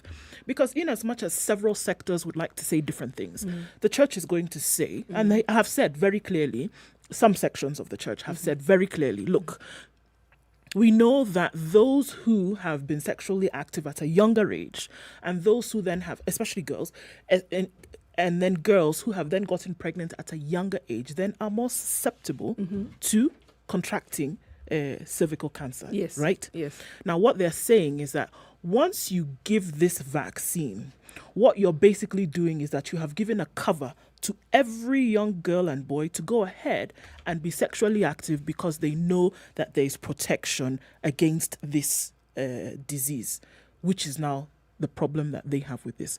It's not looking at the physiological aspect of this at all, whether in fact it is actually protecting these young people from getting this cancer later on in life. So that's that. That's also there's the matter of age, that they don't feel as though you should then subject people at this age to this kind of medication. It should not be the case. But just the same way they said you should not be encouraging young people to use condoms. But we see messages, we see research that came out last year, and I shared even here, that girls under the age of 17 are the highest consumers of emergency contraception between Saturday and Monday every week in this country. Absolutely. So whether you want to call it moral, whether you want to call it cultural, the fact of the matter is that young people are out there and they are highly sexually active. That is what we ought to deal with. So how then must we deal with it today? There's the cultural, there's the moral, there's the religious. But there's the fact that they are exposed to this danger. First is to accept that unprotected sex is happening. And it's happening at a very early age. You have younger kids getting pregnant. You've seen the numbers. Every time there's KCPE going to be sat, how many kids are covered? I mean, and those are the ones who are barely, the ones who the media houses get to see. If you look at the reaction we had in 2020, when we were finally confronted with the fact that we had to stay with our kids at home, everybody suddenly realized that girls are pregnant and it's a crisis. But it has been there. So was it the absence of education or the absence of a discussion between the parents and the children? So first and foremost, let parents take their first responsibility, which is to have a discussion with their children. I'll give you an analogy. In Kenya today, if you get into a vehicle and not wear your seatbelt, people will look at you funny. if you get into a room today, if I walked in here today and lit up a cigarette, what would happen to me? I'd be kicked out. No? Not in the studio? Kicked out? Yeah. No. For smoking indoors? That's mild. Kicking out is what is mild. Oh, kicking out. Okay, fine. I'd probably be thrown out the window. Yeah, but how was it in the 80s? Lights up normal. anywhere. You know, in the car, in the matatu, in the, you know. In a plane. In a plane. Do you want sitting? I mean, do you want smoking or non-smoking? Yeah. So it really is about what we choose to accept as a society. Let us first accept our own responsibility as parents, because I'm not going to send my child to you as a teacher and expect you to teach my child everything. Your role is limited to the hours that you spend with this child in school. So no matter the type of sex education that you're going to offer in school, if that child goes home and the first thing that they're confronted with is exposure to pornography, exposure to, you know, sex happening around them by young people. You know, the parents are not there. They're not being policed. So you have to have these conversations with their kids at home. And we have to understand that these kids today, as opposed to us when we were younger, have these mobile phones. They can learn anything and everything, in fact, probably more than we know about sex and about experimenting and all that. So I think also the shock messaging that we were exposed to. I don't know if you guys watched those videos as kids, as young teens, about STDs, and they'd show you very graphic images. The two of you do understand the question is being directed at the two of you. Saying there were no TVs when you were growing up? No, it's black and white. Okay. Sex. Yes. The thing was not even discussed when we were young. As for graphic pictures, those are things you confronted and were assaulted by when you're an adult. As a child, these are things you really didn't encounter. But remember that we're talking about a mindset that manifests itself in how you handle it. But the real problem is that mindset didn't really go away. It didn't. It tapered slightly. But our children are not very different from us because of the way we've brought them up. And moral values and leanings that we have are more or less the same leanings that our children are likely to have. And we forget that a lot of what we knew was based on an absence of knowledge. So because we don't fill that gap, our children now fill the gap for themselves. Yeah. So there's excess information. They have, and the boundaries aren't set because we ourselves are very ambiguous about boundaries. So the children more or less set up boundaries for themselves. So the society is evolving. It has evolved seriously. You know, the whole conversation that we're having is around sexual and reproductive health rights. Yes. And we always, we keep saying, you know, we need to confront this, we need to discuss it. But as we all say these things that we need to confront it, we need to discuss it, we actually don't practice it. At the back of the mind is, when we say we, I mean you. It's other people. I don't mean me. I don't mean that I need to confront it. I am a father. I am not discussing this saying, you know, in fact, it's really true. You're like, not? Why? We need to do this to confront this thing. Something at the back of the mind. It doesn't affect you. No, not that. It's just something at the back of the mind tells me, but you know, am I really, really, really willing to confront this? Are you ready to have a Am conversation I really, with your really, teenage really, daughter yes. who is in this bracket right now? Yeah. Right To what now, extent? About with these issues. And but then maybe the questions that we ought to be asking ourselves is that, are you then ready to then have the conversation when the consequences are staring you in the face, wishing that you had this conversation, you know? And I think it's with everything. It was with COVID that it never really is real until it is at your doorstep. Correct. You know, COVID was something that was affecting people out there. Yep. Until Other people. Right. Until your sister, brother, mother, father yourself was infected or contracted the virus, and then, God forbid, passed away. And then COVID is real. And for a lot of people who were practicing today and say, okay, well, I have an 11-year-old daughter, I have a 12-year-old daughter. I'll have this conversation when it's necessary. Until your 11-year-old daughter shows up on your doorstep pregnant. God forbid, even then showing signs and symptoms of this cancer later on in life. Yeah. It is at that point that we start to have the conversation, and I'm saying it's very late. But even at that point, because all those things that you're saying happen today, there's somebody who will be confronting their child who is now pregnant. Yes. Today. Yes. But the conversation that's going to happen is not the conversation that you're thinking will happen.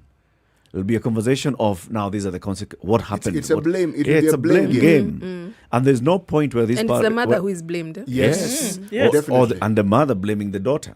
I did not bring you up this way, because they believe that they have done the best they could to bring up this child. The conversation is not going to be introspection. What did I do wrong? Maybe I should have had that conversation. Or now that I'm listening to Mariam Beneka on SpiceFM, actually it's true. With the other younger children, I'm going to do things differently. No. But the problem, I think, and also an issue is that there are very many competing issues at the same time. That's true. There's the economic issue, there's this upbringing. And for a lot of people, this upbringing is not these conversations. The upbringing is, did I find you a good school? Did I pay your school fees? Did I make sure that you had shelter over your head and food on the table 3 times a day? That's upbringing.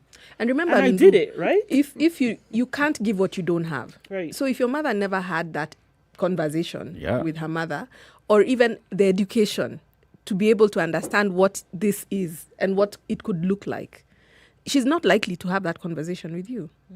So there's it's like Siti said, it's the generational gap. We didn't really change. That mindset didn't really go away. The way we were brought up is the way we invariably end up bringing up our own kids. And that has to change. And at that age, when you're in that age of teenage and then early adult, you're actually looking at your parents and wondering, why can't you just give me information? I mean, I want information. You become an adult. You become a parent. You do not want to tell. No. When you become a parent, you actually become your parent. You become your parent. Or if you really try, you become your grandparent. So this whole we need to find a way. Either it's forced, just like you said. What is it? When you talked about walking in here and not being able to light up a cigarette, it's because it was forced as well. Yeah. There's a law in place that says smoking in public is prohibited. There's a law that says selling cigarettes in such and such a place is prohibited. Advertising cigarettes is prohibited. We've got to force it. If we just allow it to be, conversational there is the law. This is the difficult thing to do. Eric, there is the law, and I'll tell you as a lawyer. The laws, we don't have an absence of laws in Kenya. It is about ourselves accepting to observe those laws. We have a law that is banning FGM, that has criminalized FGM. Has it stopped? It hasn't. We have a law that has criminalized poaching. It may have reduced, but it hasn't stopped. I mean, we have all manner of laws, even against theft. But every day, what do you wake up to? Laws against corruption, for crying out loud. 6 billion daily. So we have to accept, as a country and as a society, to actually live within the law and observe the law.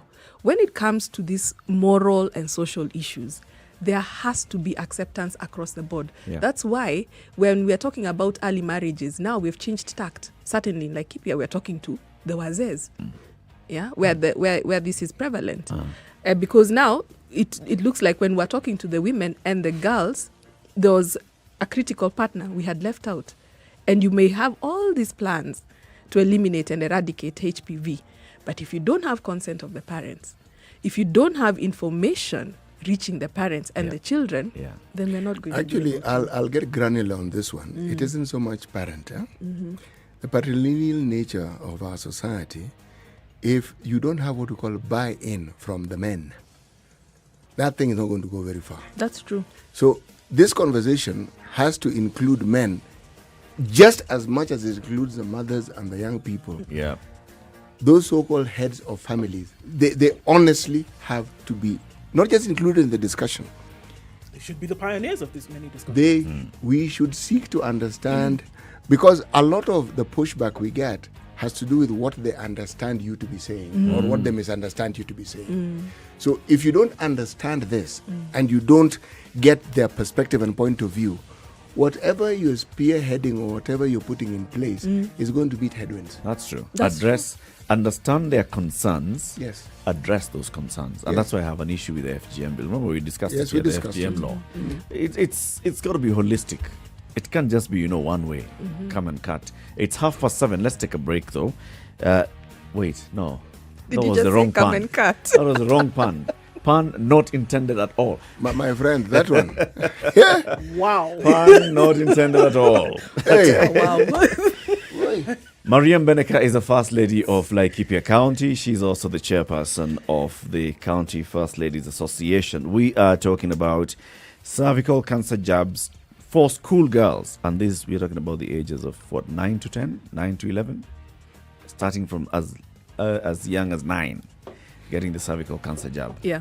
Is this something that's being accepted by the society? Let's take a break, take a look at the traffic and the weather, and then we continue the conversation. Good morning.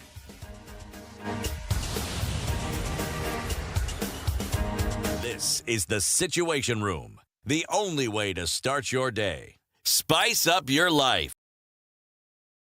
The following takes place between 6 a.m. and 10 a.m. There's so many people peddling what is false and that it bears remarkable resemblance to what is true. Politicians have their agenda, and their agenda is to use every opportunity to sell that agenda and to loot this nation. I have seen major strides that are done in this country when we talk to each other as against talking at each other. We start getting back into the tribal cocoons which were put to us by the colonial powers. They gave us physical freedom but not mental freedom. We're still mentally colonized today into these cocoons of tribe. Now, if you live in an area where it's difficult to find a dog, He's a goat. I kid you not. In which part of this country is it difficult to find a dog? So that you resort. Nafande hii umbo yako iko na ni umba special. This is the Situation Room. The weather with SpiceFM. Cloudy conditions in Nairobi at 15, highs of 25 today. It's also cloudy in Nyeri at 14, highs of 23, lows of 9. 13 will be the low in a sunny Nakuru with highs of 25. 24 will be the high in Eldoret where it's sunny at 11. 18 degrees and sunny conditions in Kisumu, highs of 30 and lows of 17. It's 17 and mostly sunny in Kakamega with highs of 30, gone down to lows of 15. 22 will be the low in Mombasa, where it's raining at 23, highs of 29. 29 will also be the high in Malindi, where it's raining at 24. Mostly sunny conditions at 17 in Uganda. Kampala specifically, 28 will be the high. 29 will be the high in a sunny Dar es Salaam, currently at 19. Clear conditions at 10 in Johannesburg, coming down to that low, highs of 23. 30 will be the high in Lagos. Light rain at 25. Clear conditions in Kinshasa at 23, going to highs of 32, back down to lows of 23.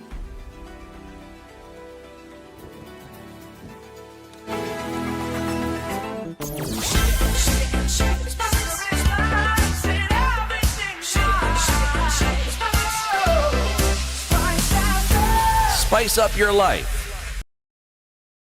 All right, so now is when it's starting to really build up on Mombasa Road, coming from the Way Bridge. I'm no longer out then towards SGR. Very, very slow movement happening there. Other parts of the city then going down Mombasa Road out towards Uhuru Highway. Doesn't look too bad. Langata Road, that was clear before, again, it's like magic. Now it's jam-packed completely. Not going to be able to get out of that one without a prayer and some patience. Then you get to the roundabout at T-Mall, should be okay going towards Bagaviwe. The roundabout coming from Aerodrome, Bunyala Road, that's all right, but there is some traffic there. Industrial area and then spilling on to the Lekoni interchange on Mombasa Road also continues to look like a thing. Thika Road today looking beautiful, guys. Not too much of an issue there. Unless at the Pangani underpass, that connection, the junction there is where we'll see some issues. But then from Survey out towards Tutali Drift, that doesn't look too bad. Building up though. We're in the middle of traffic hour now officially. Let's see what it looks like in a short while. Talk to us on SpiceFM KE on Twitter. Text us on 40127.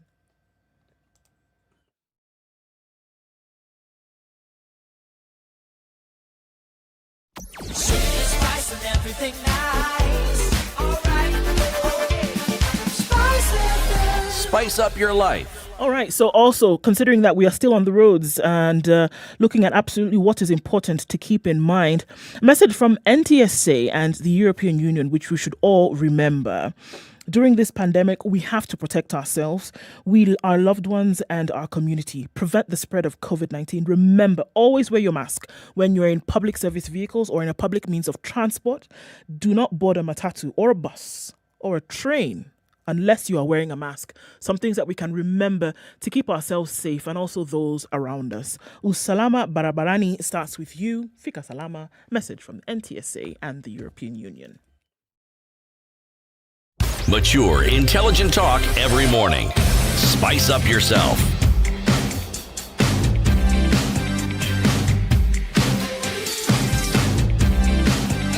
Mornings done right. 94.4 Spice FM, Nairobi. Kenya's biggest conversation continues. In the Situation Room this morning is CT Muga Nduoko, Eric Latif, and Mariam Beneka. She is the First Lady of Laikipia County and the chairperson of the County First Ladies Association. We are talking about the HPV vaccine for schoolgirls, but also just the whole conversation about sexual and reproductive health rights for people. Do parents understand the HPV vaccine? Yes and no. If you look at data coming out of the counties, you will have an uptake of the first dose, because there are 2 doses, in Bungoma County of 52,000. 52,000. As opposed to Mandera, where you have 10. Of course, you have to look at context of population. Yeah. But that just tells you about, the information, how is it percolating. So in Bungoma, for example, you can look at certain factors. How many NGOs, how many CBOs, how many CHVs, are going out and talking and engaging with the communities. How many people are accessing a facility where they go to, for even an annual checkup, for example. So go back to screening, which is what we've been doing with the Empower clinics, where we encourage the mothers to come in for screening, where we encourage the mothers, like in Laikipia, to ensure that they go for the ANC clinic and then have the baby in a facility. What happens when you come for the ANC clinics is that you get information. What happens when you come for the annual screening, not because you're sick, but because it's the thing that you do every year, then you get information.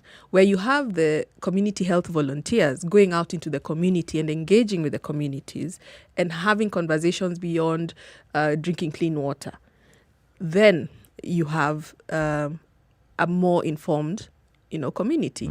Now, there are many of us will tell you that the uptake has been more successful when the kids are at home as opposed to when the kids are in school. Why? Because when you go to school, you'll be told that by the teachers and the schools, which is also now another area that we're discovering there's a gap, you need consent from the parents. From the parent. So when you go home, you have you have time with the parents to discuss these things. So during the COVID period, somehow people were able to, in some areas, vaccinate more, because then there was a bigger push to have this conversation with the parents. Now, if you go to Mandera or other areas where it's a vast area, there are competing issues like drought. They are pastoralists, so they are not centralized in one place, and many other ASAL areas are like that. When will these people come to a facility? When will a mobile hospital reach them? Because it might decide to come to your area today, but you've moved because you've gone to look for grazing elsewhere. Yes.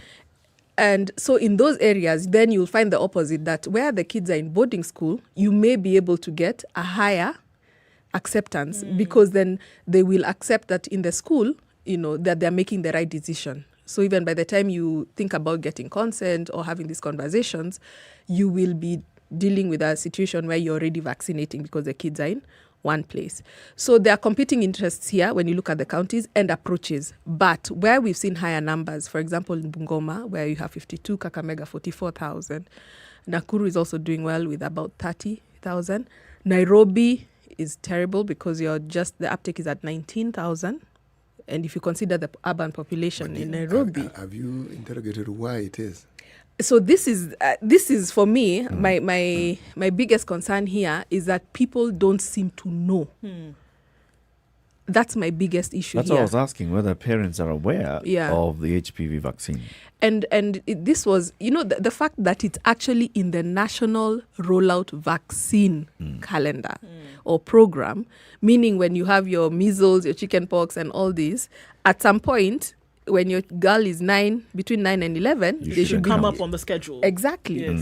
Yes. So it doesn't seem to have reached the public, because this was launched in October of 2019, where we had decided now as a country we cannot keep losing women. 9 women every day in Kenya were dying. I can see the problem where this could be. Yeah. Because if we're talking 2019 and that's when it was rolled out. Yes. A lot of the girls who are getting to the age 9, 10 have already been in 7 to 8 years of their vaccine schedule. Yes. So on the initial schedule, because when you have your baby or whatever, you're given that card. The card, yes. And you have the schedule and you know when each vaccine should come. Yes. 7 years ago, this HPV was not there. Yeah.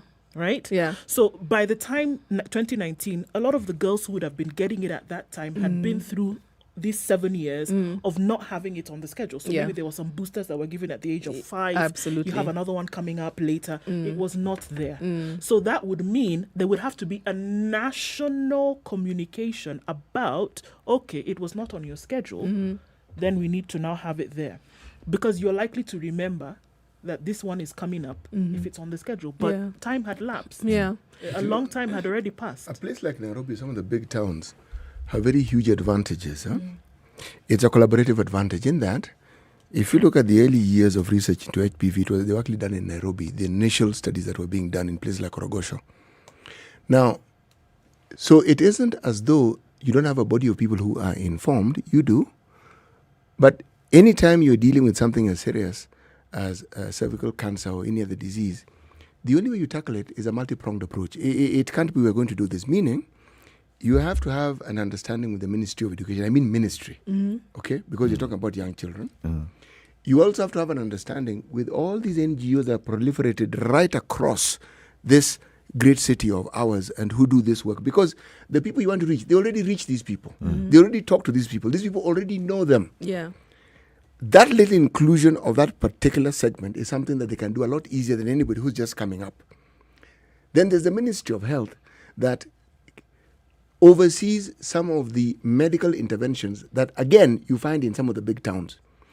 In the absence of this collaborative approach to dealing with this matter, we are going to be discussing this thing even next year and the year after that. Because it isn't as though it cannot be managed. It can. You're right, because as we speak, we give the vitamin A in schools. We give the boosters for measles and polio in schools. So the intervention and it goes back to the conversation about sexual reproductive health is different as opposed to tunampatia booster ya minyo. Those ones they will agree. It's okay. Minyo, sawa, hiyo ni dawa. Yeah, but when it comes to sexual reproductive health, this is not a easy ugonjwa. Yes, and remember, cervical cancer doesn't manifest immediately. Obviously. Even when it does manifest, it doesn't have those huge symptoms. Yes. And it's a silent killer. And by the time a woman is dying of cervical cancer, she can even die in her 80s and 90s, but she's lived with this disease for over 20, 30 years. Somehow, it just goes unnoticed because of the simple issue of screening. When we had the Cervical Cancer Awareness Month, we were able to screen about 150 women just in Nanyuki town. Out of those 150, we had 35 showing positive for some lesions. Now, the issue is to investigate whether the lesions are cancerous, potentially cancerous, or not. So how many women will just get out of their house and go for screening? Voluntarily. Just like, today is the day I want to go and get screened. Exactly. And this is something that you need to do from the age of 21 years as a young lady. Throughout your life. It's all about information. And it starts with the same way we were discussing earlier. It starts with the community.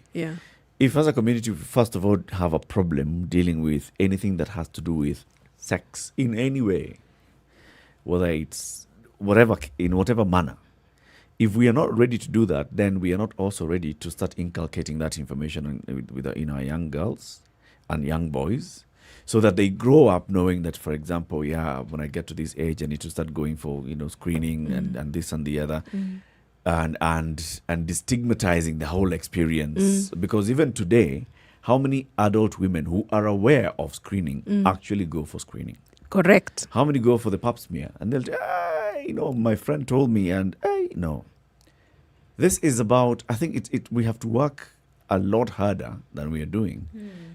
But also we have got to understand that context of why are we so uncomfortable about this, and how can we go around messaging this so that it's not just about sex. It's about life. It's about living, our livelihoods. It's about everything. It's about our health. So it's not just sexual and reproductive rights. It's about health.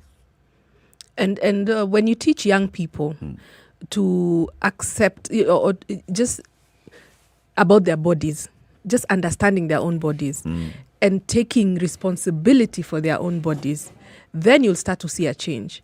If you get on a motorbike today without wearing a helmet, you know that potentially if you crash, you're going to crack your skull. Yeah. But you wear the helmet because you want to prevent that. It's the same conversation you have to have with our kids. Because by the time you're discussing exposure to HPV, you're going to be talking about sex. So that then you have a choice. Because at one point, this child will be confronted with whether or not to have sex. And God forbid, if they get to the point where they're having underage sex, how will they do it? Because that's the conversation that nobody wants to have. Yeah. How do we get past the uncomfortability of the whole thing?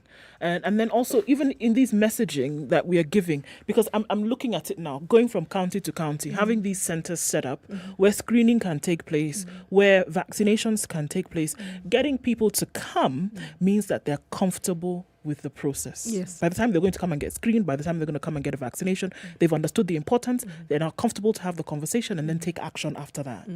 And then telling the truth and be honest about what really happens. I remember, cousins who would tell me that their mothers told them when they hit puberty, now if you look at a boy, you get pregnant. And they actually really believed it. That you hit puberty, you look at a boy like this, you get pregnant. Yeah. We're not talking about falsehoods now. And These you're are actually things. And you're saying that information was false. Talking about knowledge, a man, So how then do we get to the place? I mean, and what are some of the things that you're doing, around counties to say, even spreading up, giving the right information? Yeah. Because honestly, Maria, some of the things that young girls are told is it's ridiculous. Yeah, I agree, and it's about the messenger. Because if you go to a church that is preaching fire and brimstone and you will all go to hell, are you likely to go back? Yes. Well, that's another conversation. But when you're talking to young people, the approach has to be their approach. You have to have people who speak their language. So meaning that we have to expose young trainers, which we've done, by the way. If you look at the HIV, there are youth centers in many, many counties. And those that are active are run by young people. And the conversations that they're having are open and frank, and it's relatable. Yeah. So if you're having a conversation with someone who looks like you, who talks like you, who understands you, who doesn't judge you, then the information is likely to percolate. That's what we are doing in many counties. Not enough, in my view. I think we are only reaching the urban youth as opposed to the rural youth, because when you go to the rural areas and the farther to reach from the main centers, then the conversation is different. Consider, Madam First Lady, Yeah, all these communities, no matter how far-flung, have conversations. that's true. Now, the mechanism by which they have this conversation is the mechanism we must latch this conversation to. For instance, if you want to talk about sex, it has to be in a forum that people are comfortable in. So you ask yourself, for instance, you talked about young people. Where do men meet? Where do they congregate? Forget when they're having a drink What else do they do? What groupings do they what chamas? All these places will have influencers and people who are opinion shapers and opinion leaders. Yeah. Now, in such a forum, a discussion such as this one would be a lot easier to accept because, as I said, they're in familiar surroundings. But it must be had. The communal way in which we did things and which we keep thinking about worked because our societal construct was the village setup and everybody was in the village. We still have that construct, but it's different. So it's a question of the village that this person belongs to. That's the village you go and talk to and you bring about this message. At that level, they'll understand it because they're among people who they feel, one, they want to be acceptable towards and people with whom they are comfortable. But if it's just general education, all the misgivings that we have on this particular subject will come to the fore and act as a barrier. Because one of the things that messaging, I think, takes for granted and assumes, in my opinion, wrongly, is that the people you're talking to didn't have a way in which they went about this business. They do. And what you don't know, but what you are doing is telling them that what you're telling them is better than what they have. Yeah. So it'll be a passive-aggressive approach to you. They will not tell you no. Yeah. But they are most certainly not going to do anything you tell them. They feel insulted. Yes. I mean, are you assuming that I didn't know this? I didn't know this. What I talk about. Even if you were. You're assuming that now my way of doing things is not as good, is backward, and you are bringing in this mind-a-little thing of you are yours. discussing sex with me and I have 3 wives and 14 children. Yes. Oh, where do you think this children came from? What are you telling me? But then consider also CT. Yes. Where does the pushback for this conversation come from? It comes from various quarters, and not just one. It comes from religious leaders, it comes from the elders, it comes from men, it comes from women, it comes from the children themselves in some certain ways because of the way they've been socialized. How do we find a way of addressing all this pushback in the context of the people who are pushing back? Let me just give an example of what I have seen done and I've participated in doing. When I worked in the field of HIV and AIDS, this was a serious problem in the western part of the country. It was decimating entire communities. And we realized the opinion leaders who are listened to probably the most were church leaders. So one of the things we did was we got in our employment somebody who was an ordained reverend. Somebody who could talk to church leaders and whom they could listen to because he was one of them. And the problem we're dealing with then was discordant couples. It was a landmine. It was a complete landmine. Yeah. Yes. But the moment this matter got to the point where it was in the pulpits, it's suddenly becoming easier and easier and easier. And then within the conglomeration of those church leaders, these discussions would take place. So once you have that level of leadership talking openly about it, believe me, a lot of the hard lifting or the heavy lifting is already done. It becomes easier for that conversation to be had. Because imagine this is somebody who didn't have that particular opening, and then a member of the congregation comes to them with that problem. How do you think they're going to handle it? They don't know how to. Usually they don't. And this is the assumption that when someone is a religious leader, they ought to have an answer to every problem you have. Yeah. They may have the same problem as you, and they're looking for an answer. And then you've gone to them with a problem. Correct. Yes. Yes, certainly with a simple thing like screening, you would think that it's easy to call people, mobilize, say, come for screening. Yeah. But they will come there because screening, what comes with screening is other services such as immunization, you check your blood pressure, you check your height, your weight. But when it comes to the actual screening, people take off. Why? Because, one, there's a cultural issue, which is the same issue that was affecting mothers opting to deliver at home as opposed to the facility. If you belong to a certain culture where it is a taboo for you to be exposed to another man other than your husband, you are not going to go to that facility. You're not going to be screened. You're not going to deliver your baby because there's a male doctor or a male nurse. Yeah. So you have to really think about it in a granular way, like Siti is saying, that by the time we go for our mobile screening, somewhere in Laikipia North, a place called Ilmotiok, I will have to get in and get screened and come out, and the women will say, atayame, amefanya. Can I ask you a question? Yeah. In many of these communities, they have traditional birth attendants. Yes. Okay? Yes.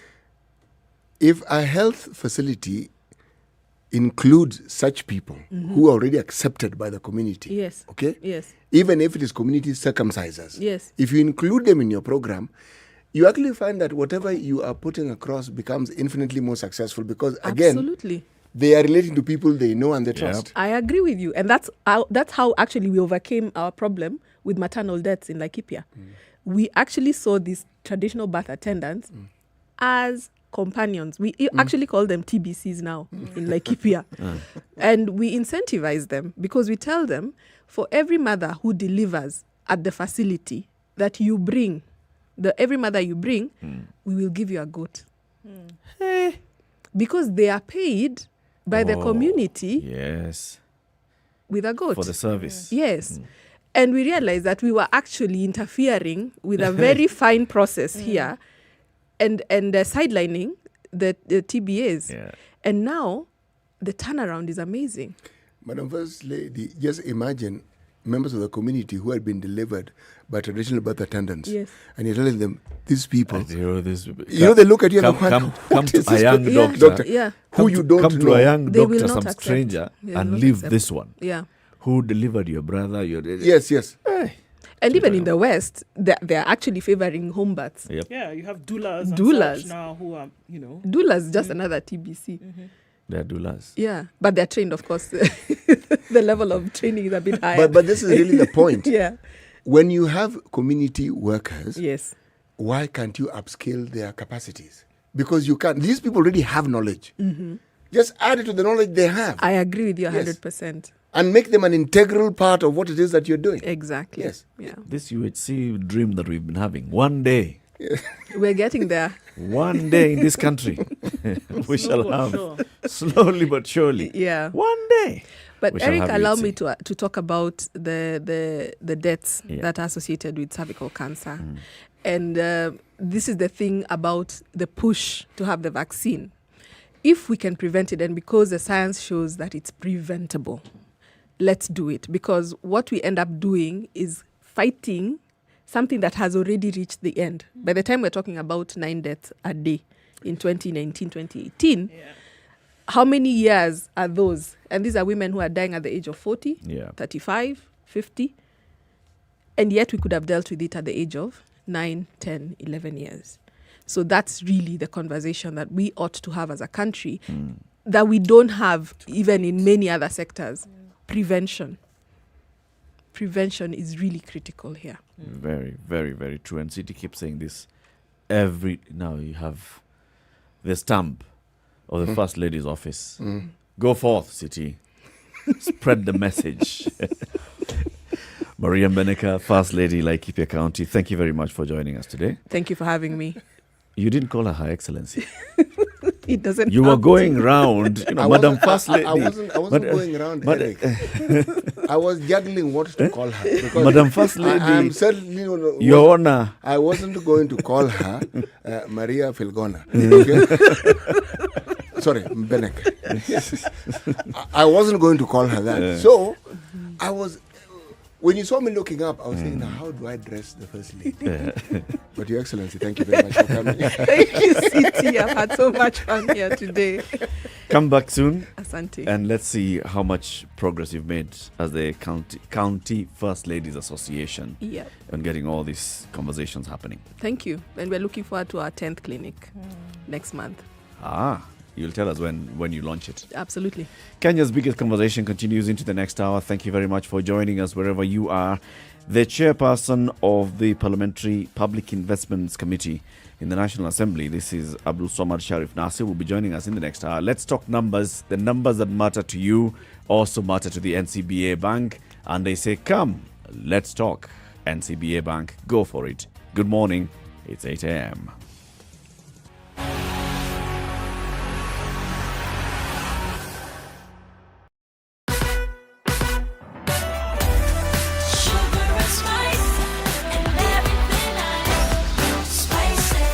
Spice up your life.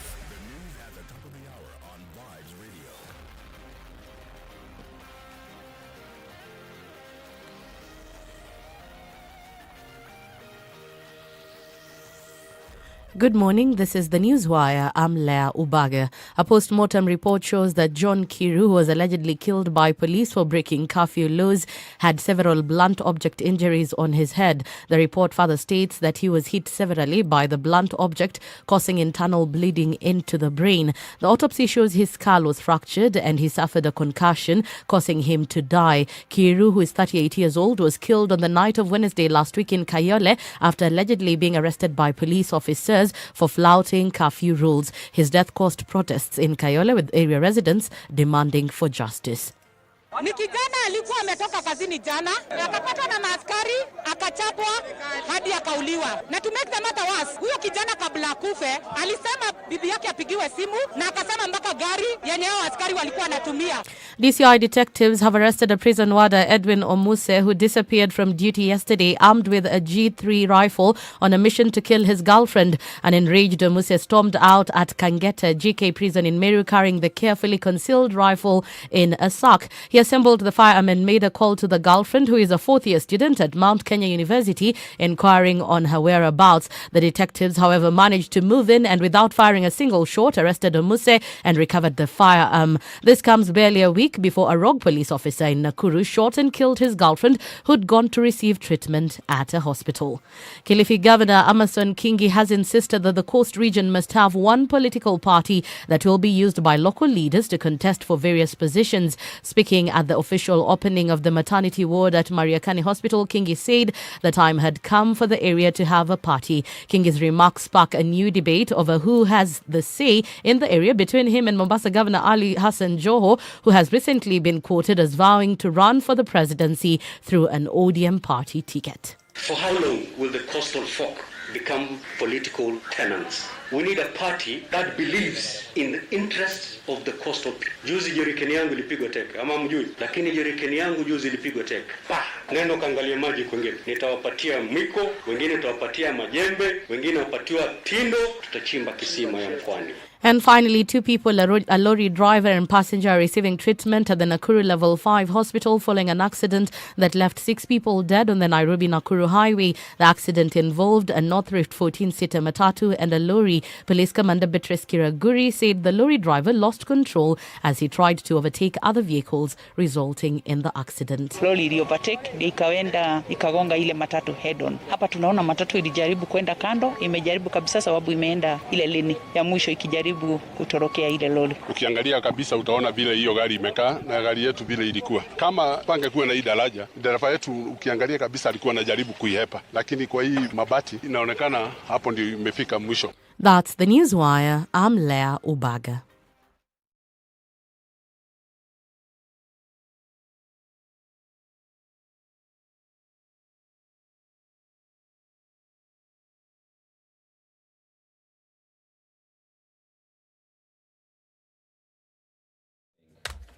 All right, so we're still looking at traffic along Mombasa Road today and in and outbound. Ooh, and just a half hour ago, and that's how things can change. Red everywhere. We're looking at industrial area right outbound.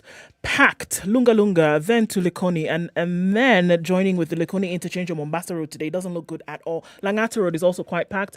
Heading out towards Bagathi Way. Bagathi Way is an option, then getting into the city. And we're also looking at some traffic along Bunyala Road, the roundabout there, Uhuru Highway, then from the Nyayo Stadium roundabout through to Westlands today, in and outbound, moving rather slowly. So we'll keep an eye on things this morning. Looking at the Thika Superhighway, and that has increased in just a few minutes. Quite some traffic all the way from Survey now out towards Ngara. We're in the middle of traffic hour, so let's keep an eye on things. SpiceFM KE on Twitter. Text on 40127.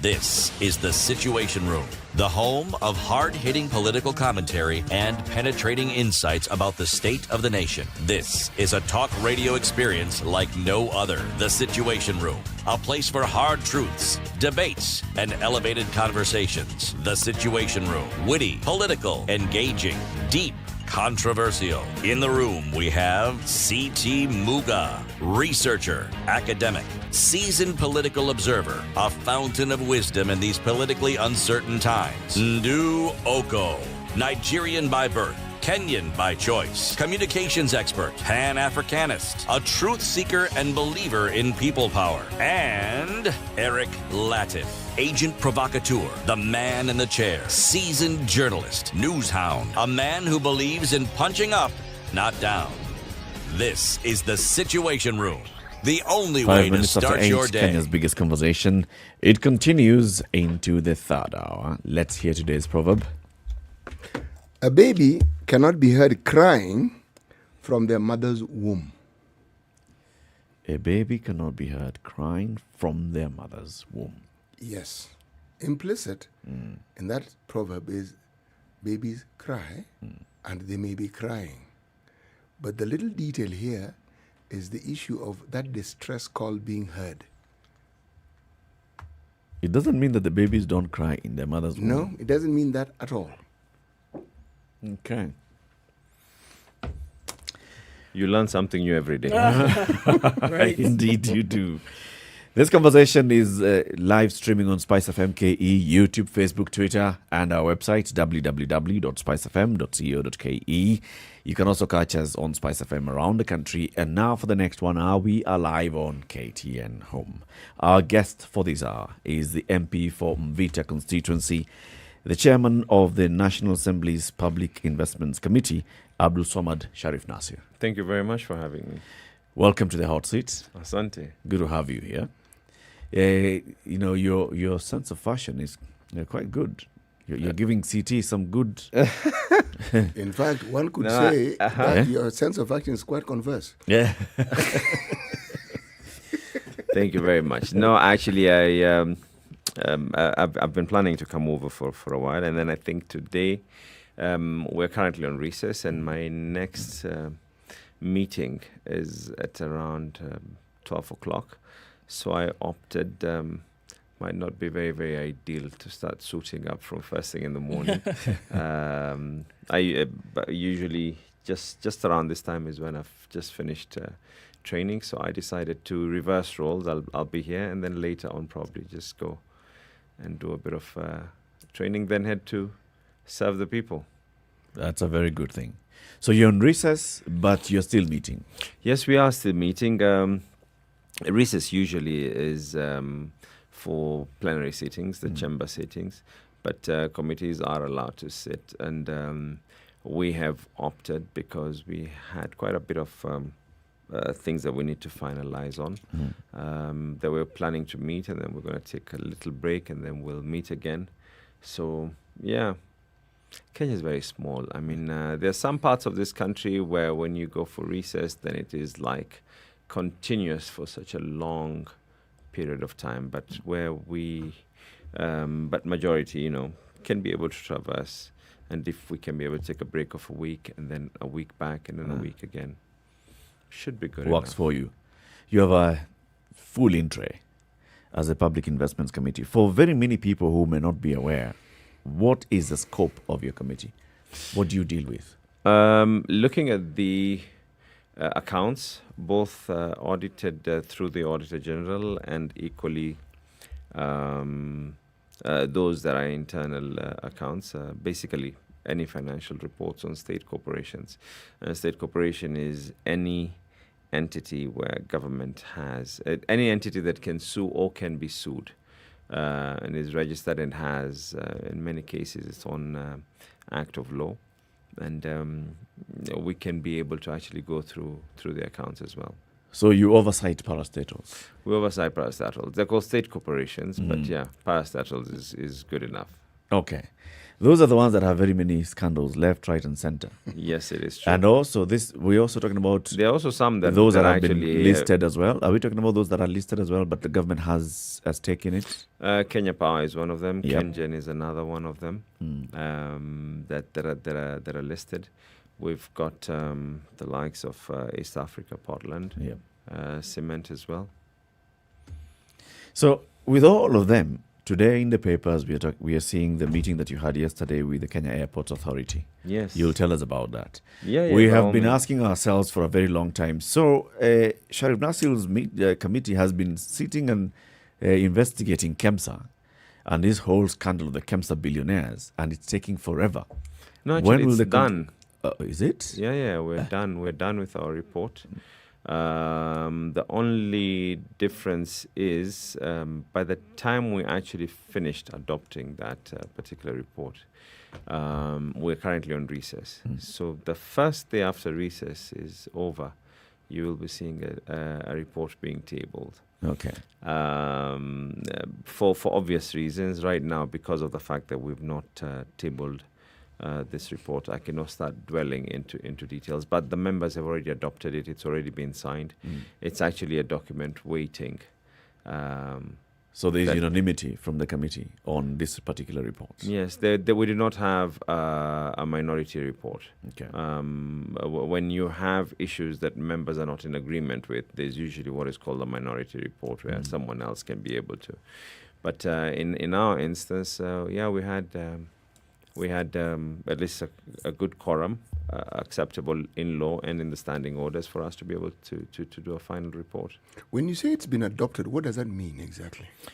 Adopted by members, first of all. There's the adoption by members. That means members have gone through the report, observations, recommendations, then we all sign.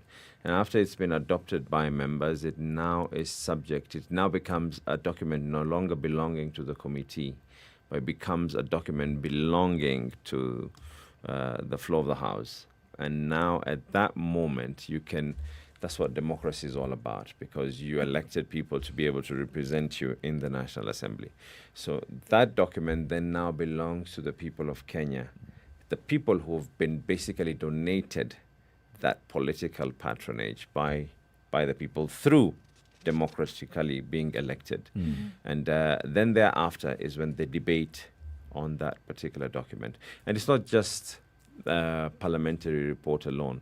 It traverses to more than that. It could be a parliamentary report, it could be a motion, it could be a petition that has been able to come in, it could be a bill that needs to be an act of law.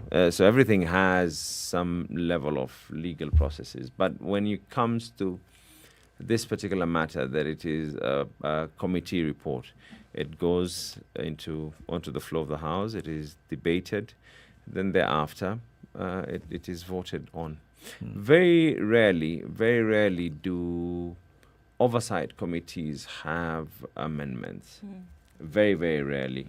And the reason is because, for obvious reasons, because those who are not in the committee, most of the cases do not know exactly, like they basically would not have been there from the beginning to the end, so they don't know the nitty-gritties. Throughout my time, I think I've seen it happen only once, where an amendment is done on the floor of the House.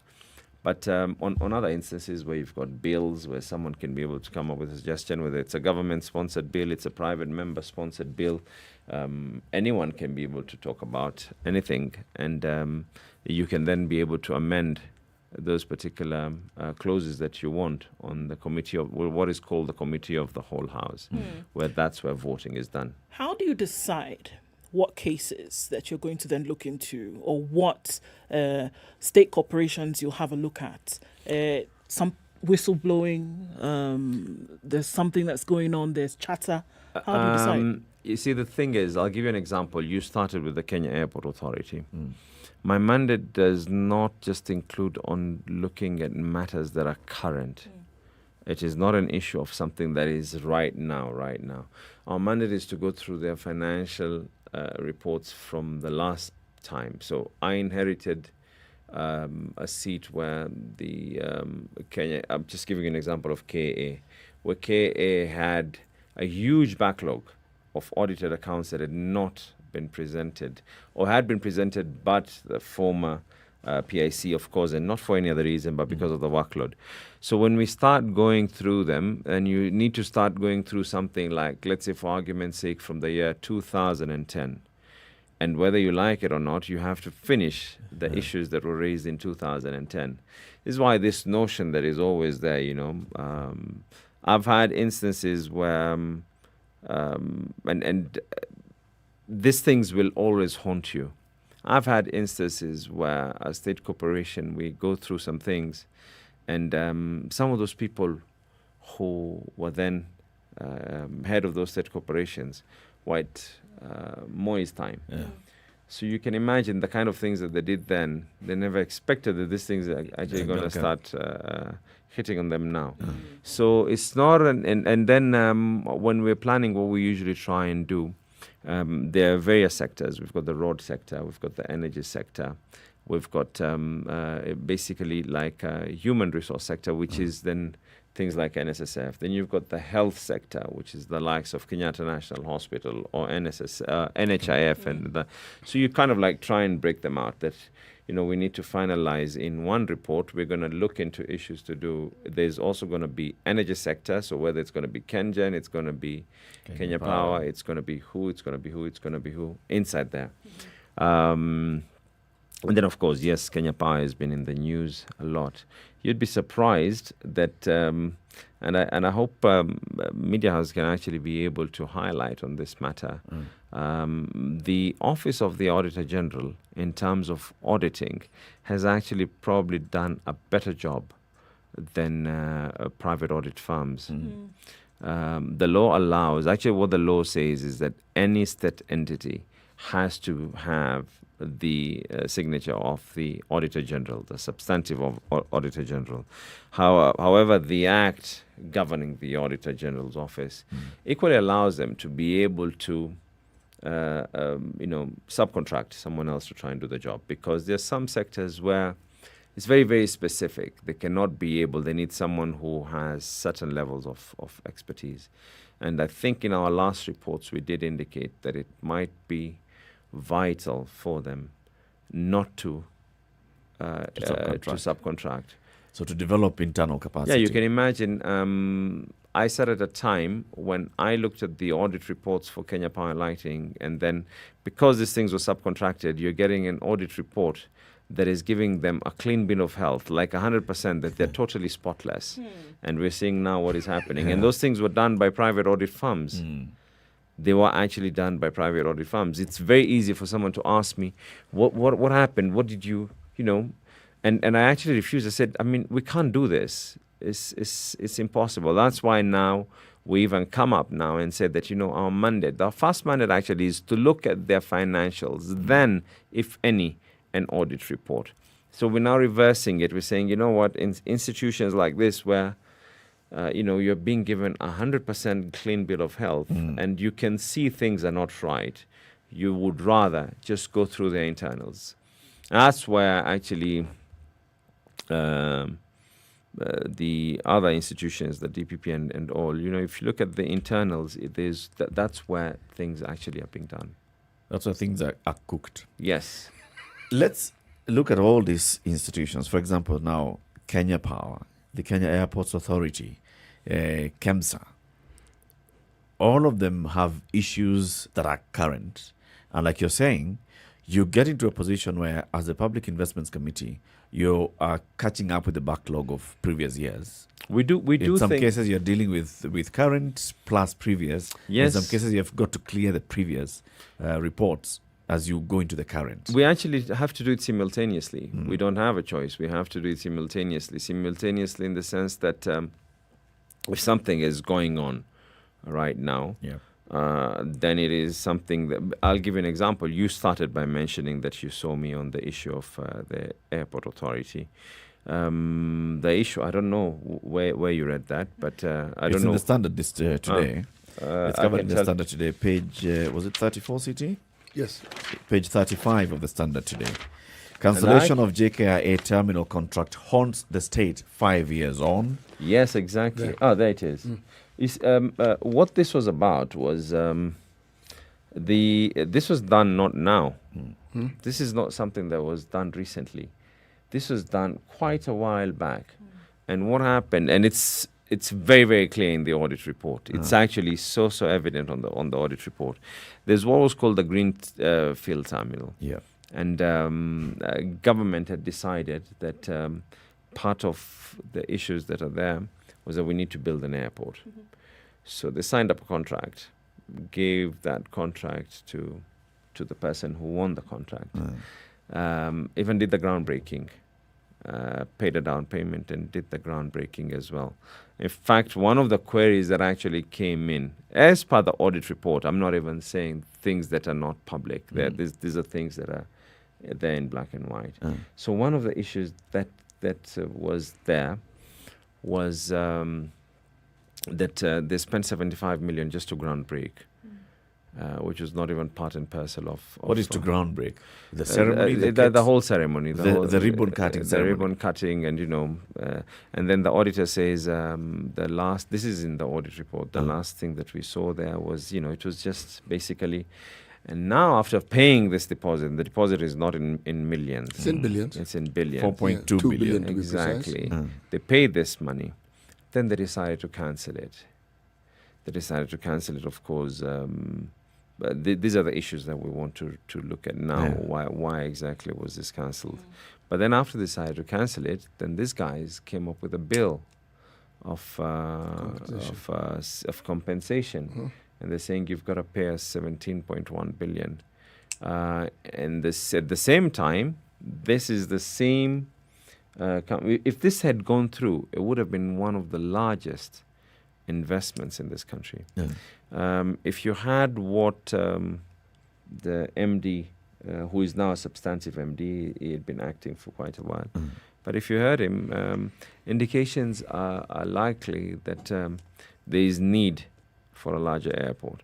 And he actually said that the reason why this airport is still being able to be sustainable is because COVID dropped the number of visitors. But if the visitors had actually increased, this airport, we need another. So Greenfield was needed. It was viable. And it still is. You see, those are in the words of KAA. Of the KAA. I'm not a specialist. According to what the KAA is saying, exactly, we still need to expand. We need to expand, right? And I think in his own words, what he's saying is. They're not sure whether they're going to use the same company or they're going to relook at how they're going to work into it. And how this came up, this was raised by the Auditor General from a long time ago. And they had not made up a decision. You've already paid. These guys have given you a bill that you have to pay them for compensation because you cancelled, and everything had been on a stalemate for a while. And so I said, you do things, but then these things will never die. They will always be there. They will ever be there. Whether you like it or not, they're just going to continue being there. And now we are at that stage where they have to make a decision. You know what I find strange, Mheshimiwa? This committee of yours deals with such things fairly often, I believe. How do you have such a large contract without an exit clause? In fact, it's not even about that. There are certain contracts that when they're signed, the law is very clear. Any contract that is above 5 billion has to pass through the Attorney General. That's the law. It's the current law, the Public Procurement and Asset Disposal Act. But it's not that the exit clause is not there. The exit clause is there. But there should be predetermined reasons as to why you want to exit. In fact, you can't just wake up and say that today we don't have money.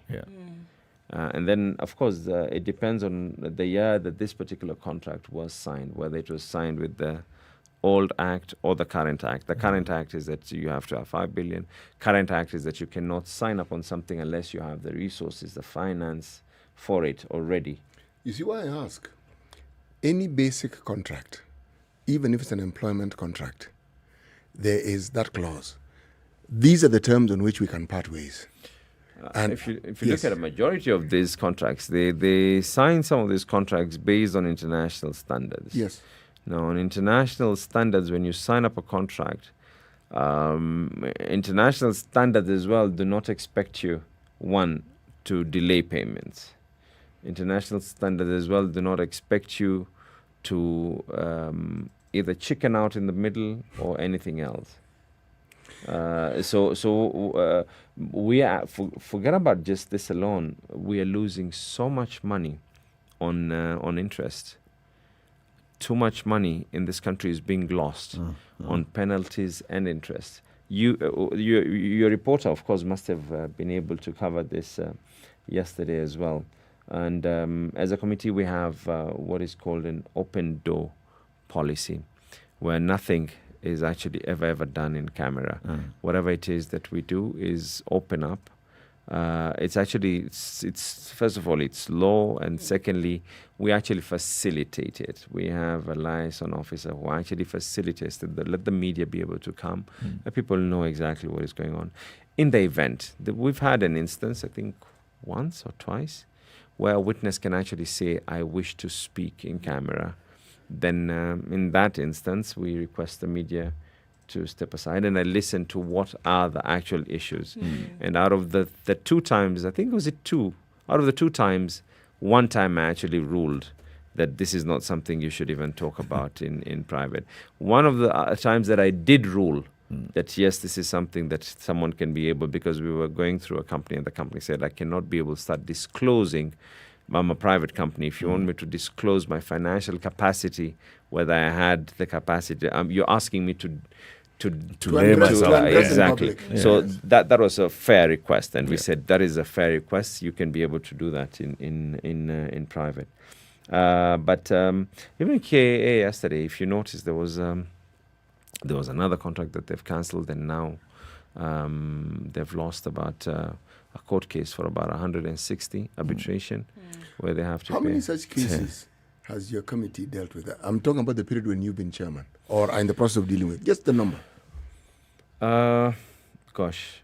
There are that many? Yeah. There are quite a number of cases that we've been able to. The reason why I asked the question is because it leads to something that has been discussed in this room, and we've discussed with other personalities who've come here, is that how is it that we have a situation where there are always contracts, there are always, and I'm using the word here very deliberately and facetiously, they are always being cancelled, and we are always having to pay. Some of these contracts is not even about cancelling. You see, first of all, they come up with things and say, you know what, in the middle of the way, then we can decide you're doing a variation. That means instead of this project reaching up to here, and then you're varying it, it should not reach up to here. It should go into another level, or something else. And some of the times, then there's always a conflict between the board of the state corporation, at the same time the management of that particular state corporation. Like in the instance of that one for the airport, the one that cancelled the buses, that was a decision that was not made by management. It was made by a board decision. A board decision. So we someone needs to be held accountable. So we've asked them, provide us you need to have some form of evidence. You can't just have woken up. I'm assuming that management had the technical expertise, and they must have done their evaluation and everything else exactly. And then thereafter they send these things to the board, and the board approves. First of all, there's also what is called the annual procurement plan. So some of the details that are there, and by the way, the procurement plan, the annual procurement plan, the budget of any state corporation is done by management. Management passes it over to the board. The board approves it. After approving it, it has to go to the line ministry. You see, in the event of KA, it would go to the Ministry of Transport. In the event of Kenyatta National Hospital, it would go to the Ministry of Health. Depending now on the budget and income rotation that they're expecting, then they would now tell them this budget has been approved or this budget has not been approved. The number of state corporations that are actually making money, equally there's also quite a number of state corporations that are not making money. Forget about not making money. They're quite a burden on taxpayers. State corporations that are making money, you would have expected that Kenya Power would have made money, considering they're a monopoly. But they signed into things that, that's why we want to get these internal audits. One of the things that we recently were able to stop was we saw an advert. Somewhere you can flip through and you see an advert that they were trying to advertise for someone to do some form of an audit for them. And we had to quickly remind them that this is no longer something you can give to someone outside. This has to be done by the Auditor General. We had to do that. We've been able to come up with situations where we've been able to save. In fact, we recently did official letter to CS Treasury. Ask, what is the official stand on government when it comes to matters of finalizing these contracts? Because every single time you're coming in, it's just people who are charging, and they're charging the state corporations interest upon interest upon interest. And we've had situations where also in government, one arm doesn't seem to know what the other arm is doing. Let's take a break at this point, Mheshimiwa. Abdul Sharif Nasir is the chairperson of the National Assembly's Public Investments Committee. We are talking about oversighting state corporations, money going out, some little money coming in, but also we'll have a conversation about, so what happens? There's been a whole report about dealing with state corporations, folding some of them, collapsing some of them, even just doing away with some. What's the status of that, and what does the committee say about that? And also asking ourselves the question that we've been asking, so now the chairman is here, we'll ask him, how is it that we have all these things happening and yet we have people who are charged and tasked with oversighting the executive? 8:30, Kenya's biggest conversation takes a quick break on KTN Home, on SpiceFM, and online. We'll be back shortly. This is the Situation Room, the only way to start your day. Spice up your life. Spice FM, Malindi. The following takes place between 6 a.m. and 10 a.m. Forgiveness is always conditional. Even before God, there's nothing like unconditional forgiveness. Government doesn't pay you pension until you retire. In fact, they have no money for you. The day you retire, they look for it. This country is punishing many young people. These young people are more susceptible to be deceived, to be taken advantage of, and they're more susceptible to be bought off. Let us also talk about where we want our country to go. We are a population of very young people. We're in a state of capture. The judiciary is under duress. Parliament is in the pocket of the executive. You don't sit and wait for the regime to topple itself. It will never do so. By the way, let me tell you, these guys are so persuasive. I'm telling you, they can persuade you to sell your grandmother. I'm telling you, they can sell sand in the desert. Ceci, has anybody on this program said to you as a guest, saying, "Oh, shut up, we don't want to be told what to do"? Has you ever that kind of... Has anybody been I will not listen. bit of advice? Because you're working on the premise that we should all pay heed to these proverbs. It's a very suspect notion. This is the Situation Room, the only way to start your day.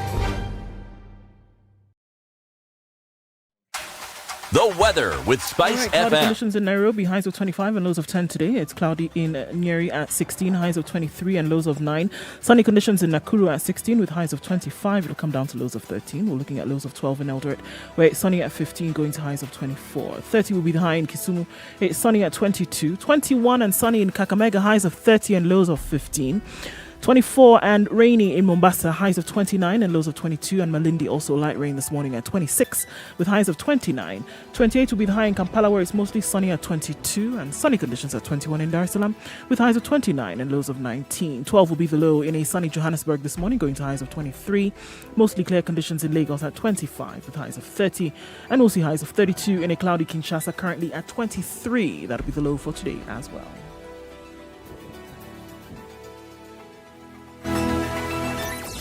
Spice and everything nice, everything nice. Spice up your life. It started off slow, but this morning around 8:30 is when we're seeing that traffic has really built up everywhere you look. Let's look out of Nairobi for some time now into Mombasa, where traffic is not too bad this morning. Remembering that this ferry services are up for use today. *712#. Don't forget, you cannot use cash at the ferry. That reminder is coming from KFS today.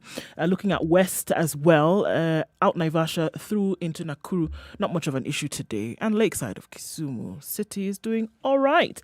Back in Nairobi, this entire area, leaving the Thika Superhighway going towards Pangani, into Ngara, out into the city, coming from Westlands, that whole area, Limuru Road, is a total mess today. Traffic in and outbound, and everywhere it seems to be red. The Thika Superhighway doing better, but at that Pangani underpass, it doesn't look good at all. So we're in the middle of traffic hours, is what we expect now. Let's see what it looks like in a short while. SpiceFM KE, that's how you can get in touch with us on Twitter. What's happening in your neck of the woods? So let us know so we can keep things moving this morning.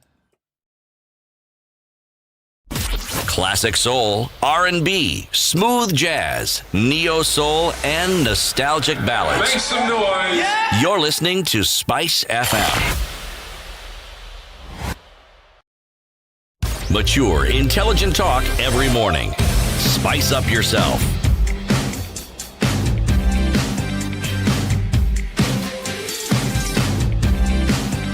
Mornings done right.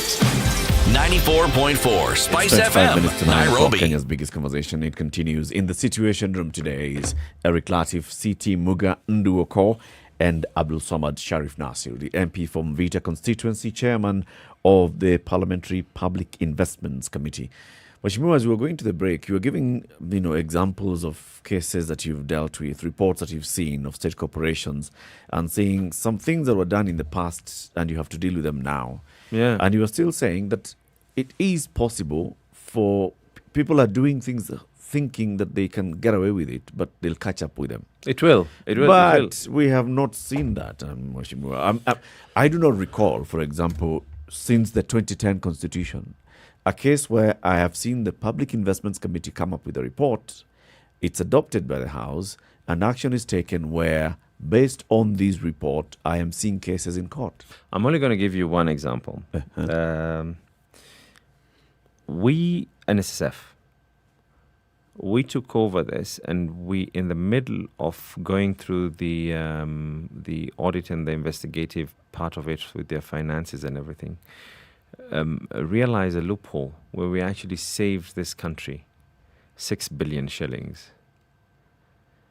Of course, it's, media is a reflection. Media is a reflection of the people. We love to see all that, that the hype and everything else. I want to see blood on the streets. No. I've been in media before as well in my previous life. But you will never ever be able to hear some of the things that have been able to do. We've been able to come up with reports and have declared some people that they cannot and they're not fit to be able to hold public office. Yes, we've been able to come up with reports and have actually declared that some institutions or companies that have been able to do any corrupt dealings should actually be debarred. The question is, after we've been able to do that, that there are always stages. There are always stages. There's stage one. And by the way, this is what the Constitution has given people, that particular mandate, that they can always find a recourse. People, and you know what? I think it's not a curse on the Constitution we have. It's the beauty of the Constitution that no one can ever be able to manipulate any system. So at least I'm glad on the part of saving NSSF, we have been able. You said what, 6 billion or 60 billion? 6 billion. We saved about 6 billion on. How? We went through and realized that, of course, issues that were there, the issues of interest and all that was coming through. And in the middle of it all, we were able to actually realize that there was one thing in that had not been done, and we were able to sort it out and even put it in the report, and we were able to save this country that amount of money. Meaning you found a clause that enabled you not to pay what had been required of the government to pay. Yeah, well, it's a document out in public, so let me just tell you what it was actually. Basically, there was a clause in the contract that actually gave, because of lack of payment, because of so many other things. So you get a contractor who's been on site, his crane has been there, his whatever has been there. And then this guy, because he's not getting out, he has to pay his labor. The contract now allows him to be able to put a surcharge. But then now what we did is we said, you know what, put this private consultants aside. Let's deal with public works. Come up and revalue what is it truly that is actually meant to be paid. And when you now look at it and you get into the little nitty-gritties, cut this off, no, this did not happen this way. Yeah. We can be able to save this country money. And that was there, it's in the report, and I'm glad that we were able to do that. One of the other things that we also currently Did the report recommend any action to be taken against the officers involved? Yes, we did. And does it come to be? Because I look at these processes and what's the end goal here? Is this process with a view to uncover what has been happening, or with an end goal of to make sure that it doesn't happen again, whereby you set precedent by taking action against individuals who've done the wrong thing and stop this from happening in the future? You see, the thing is, we whether we like it or not, that's our constitutional dispensation that we have. There's everyone's role. ESCC's role is to actually not only just investigate, but also prosecute. They can actually take someone and take them, recommend to the DPP that we need to prosecute so and so. The executive's role as well is to now look at these matters, like if we come up and tell them that, a number of these state corporations don't have title deeds. They don't have title deeds. Yeah. You'd be surprised. Don't get shocked. There are a number of these state corporations. ADC does not have title deed for the lands. Exactly. They do not have title deeds for their own properties. Yeah. So it becomes very, very easy, and they become vulnerable for that property to be grabbed. Yeah. Even today, as we're speaking, a number of these state corporations. So if someone from the ministry decides not to take any action, then what needs to happen is, first of all, head of public service needs to say, you know what, there was a report that was done. There are things that can be done, and under our domain, we can be able to do it. But the Constitution says that Parliament will be able to recommend this. Yeah. But then there's the other arms of government that have to implement. We're not in the executive. The ESCC needs to ensure that these matters are taken further. The executive needs to say, you know what, look at these people, and if this person, so far there's a recommendation that they should not hold public office, then at least let us not get them appointed. Get them appointed. If they're going to fight their way out and they want to be elected, and they get a court order to allow them that, they can be elected for whatever reason, and I respect the judiciary. The judiciary probably would give them that reason. That is now beyond the hands of the executive. But at least within the domain of the executive, let it be known that, there was beyond reasonable doubt. This and this happened. This is a recommendation that was given. If this man has taken this matter to court, then at least until the case is settled, let us not give him an appointment. Not yet, at least, Yeah. And can you encourage this process? Because it would appear as though, look, I mean, it is painstaking work. I mean, relentless sitting, hearing over and over and over again. Is there some kind of push beyond a recommendation, for example, that the committee would be able to give, and an insistence on the same, that can we have this looked at beyond a recommendation? Because I have a feeling, that those who sit and watch this entire process playing out know that beyond a recommendation, that's just about the size of it. Well, like I said, there's what the executive needs to do, and then there's what we are doing in Parliament. One of the things that can be able to be pushed, you see, there's some things that do not even necessarily have to go through Parliament. Appointments in boards. You get board appointments all the time. The president appoints so and so and so and so in a board. By law, the person does not even come to be vetted by Parliament. But yes, Parliament can be able to say that, there's a report recommending so and so. And there's some things also, it's just an issue of I would believe it's just an issue of ethics. I also think it's an issue of Mheshimiwa- ethics, and I'll give you an example. The Yeah. chair of KEMSA right now is the chair of the Is the chair. Communication Authority. Yep. You know, so it's at least you should have let everything be finalized before you appoint someone. I wanted to say, elsewhere. Mheshimiwa, I think that as Parliament, you have powers and tools that you can use to make sure that the executive does what Parliament has said you should do. And in fact, the Speaker of the National Assembly was very quick to remind the Chief Justice of this just the other day. Where he think, first said, of all- okay, you know, you are complaining about the summonses being issued against your officers. Dare not come.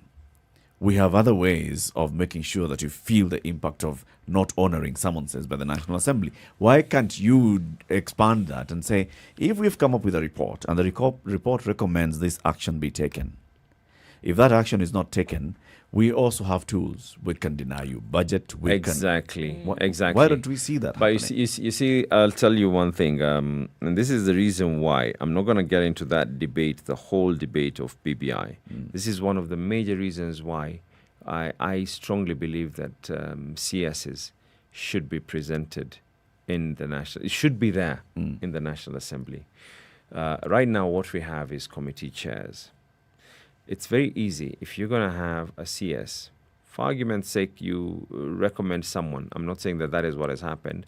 Someone in the transport industry should not be there. It's very easy for you to tackle a cabinet secretary who's inside the house and ask them that question, that, you know what, this and this recommendation was adopted by this house on this date. What action are you taking on this individual? But needless to say, then, you know, right now what we have is committee chairs. So these chairs, basically their role is a conduit between the ministry. But whether we like it or not, that's the way the current... Are you saying that that's not effective? That, It's for not. example, chairman of the PIC can write to the CS Actually, in no. energy and say, there's a recommendation that we've made. The Something should happen. three oversight committees, we don't even forget about dealing with them on day to day. It's also ethically wrong if, for argument's sake, I wanted to go and in check up on Kenya Ports Authority. It's even ethically wrong for KPA to facilitate my travel. Yep. You know, I would have to ensure that if I want to go and check something at the Kenya Ports Authority, it's in Mombasa, then my travel would have to be facilitated by Parliament. By Parliament, because our role is that of an investigative nature. So we don't even per se do that. Once we've been able to come up with a recommendation, then when it comes to issues to do with implementation, there's a whole committee on implementation that actually their role is that. And they're doing that right now. There's a committee on implementation that has been able to do some things regarding matters to do with land. They're doing some other issues. And these recommendations are recommendations that had been done by the Public Investment Committee, by the Public Accounts Committee. So their role is the committee on implementation, that these things need to be done.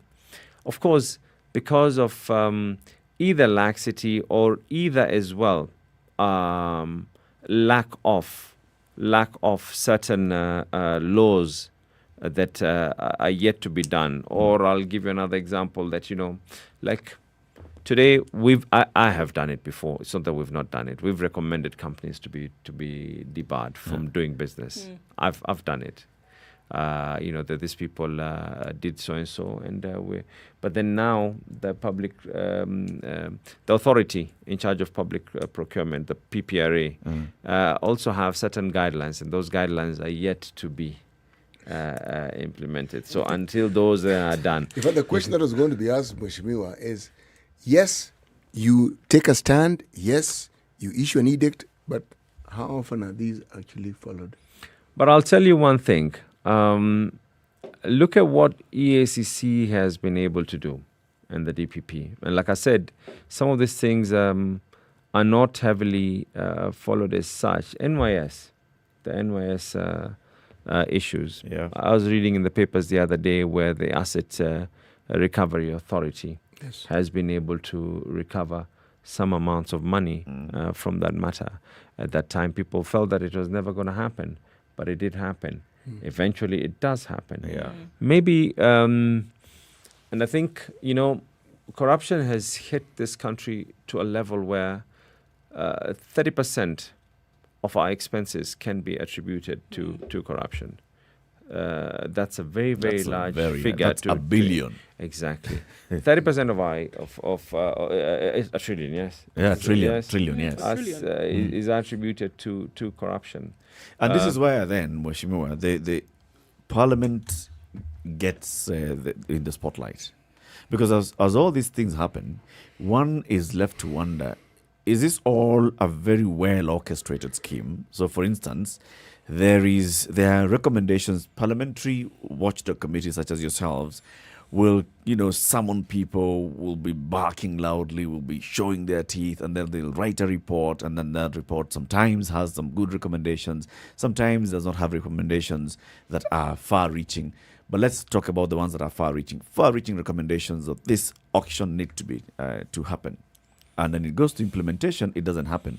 But there's a committee of the National Assembly that has the power to be able to follow up on the implementation. And then now you hear again later, okay, we cannot implement this because, there was supposed to be a regulations that should have come through the Committee on Delegated Legislation to be adopted by the Parliament so that we can then... Yeah. That's what I'm saying. Is this not a very well coordinated orchestra being played out to make sure that, yes, we shall talk. On record, we are fighting corruption, but practically, we all know what we are doing. No, I'll tell you what. It's easy to be able to read it in that manner, but when some of these things were being done, I was not even a member of Parliament. I wasn't even, whatever we were going on through on KA. I think I was just a few months in Parliament. I was still a very, very young parliamentarian. These things had not... no one even knew I was going to be the chair of... speck of grey. Exactly. No one even knew that I was going to be the chair of the Public Investments Committee. But you also have to remember that the level of reports that the Implementation Committee is currently going through is pretty large. But does not mean that they've not been able to follow up on these matters.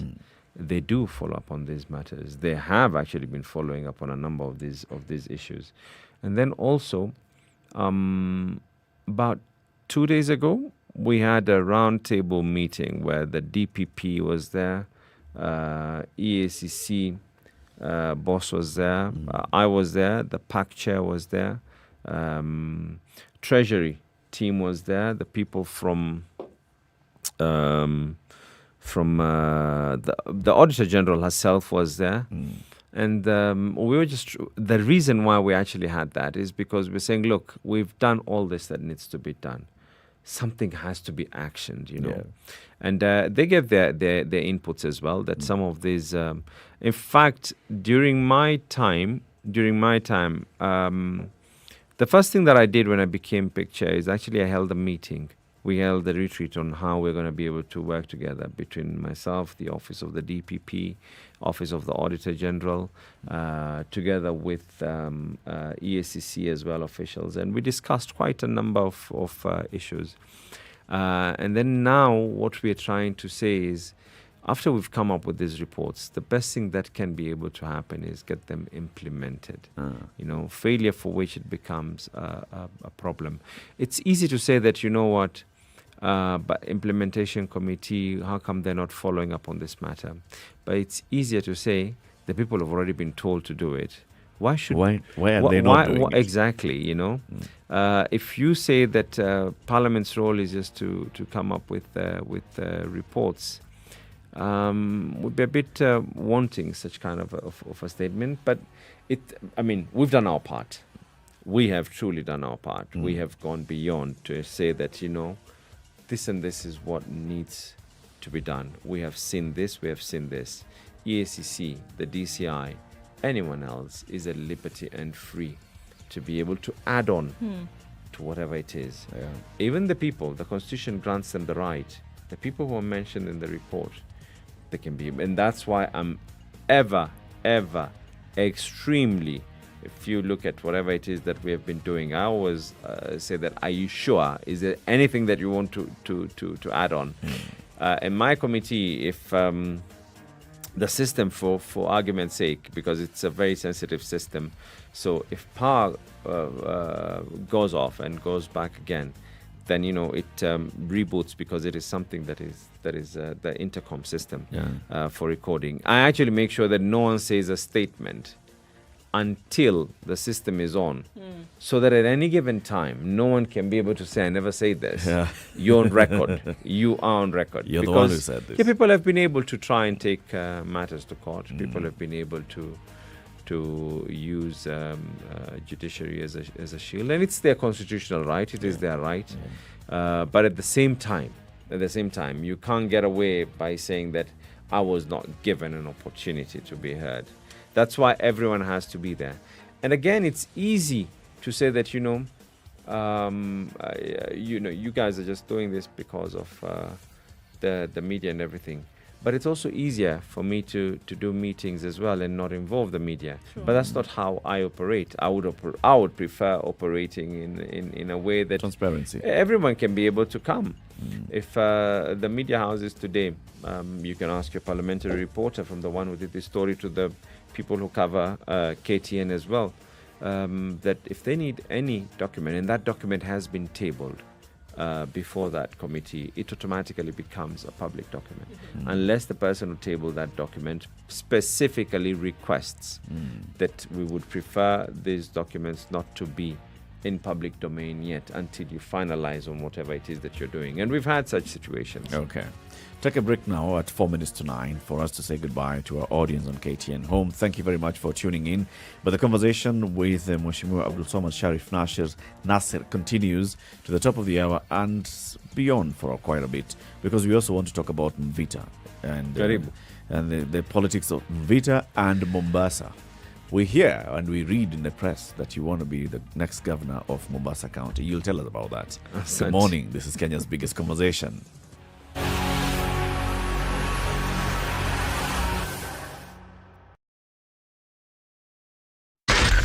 SpiceFM, Nakuru.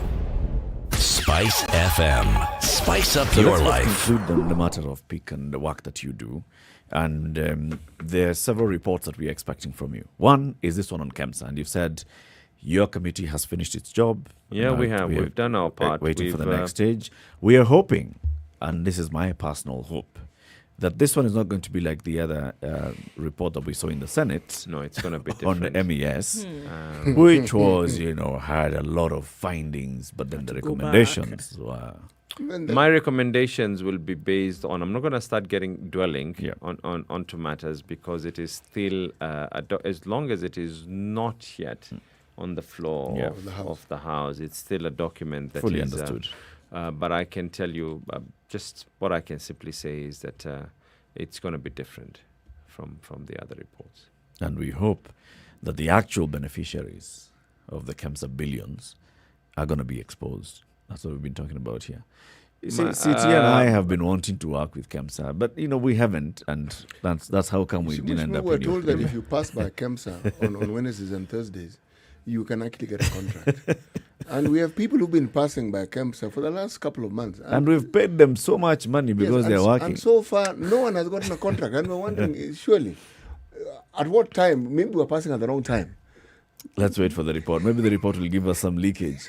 This is how you do. No, but even when it comes to issues to do with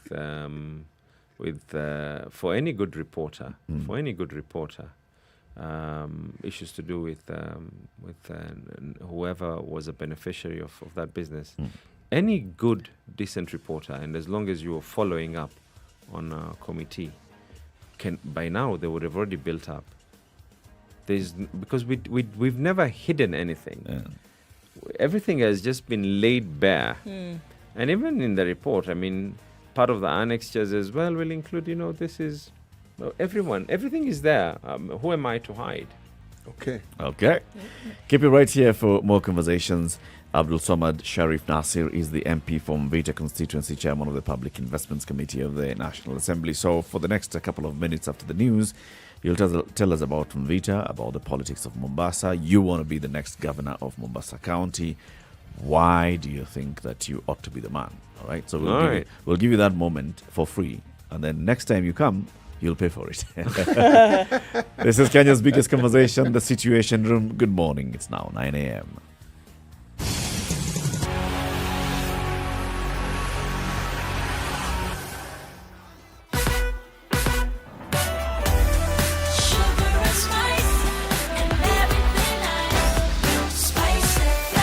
Spice up your life.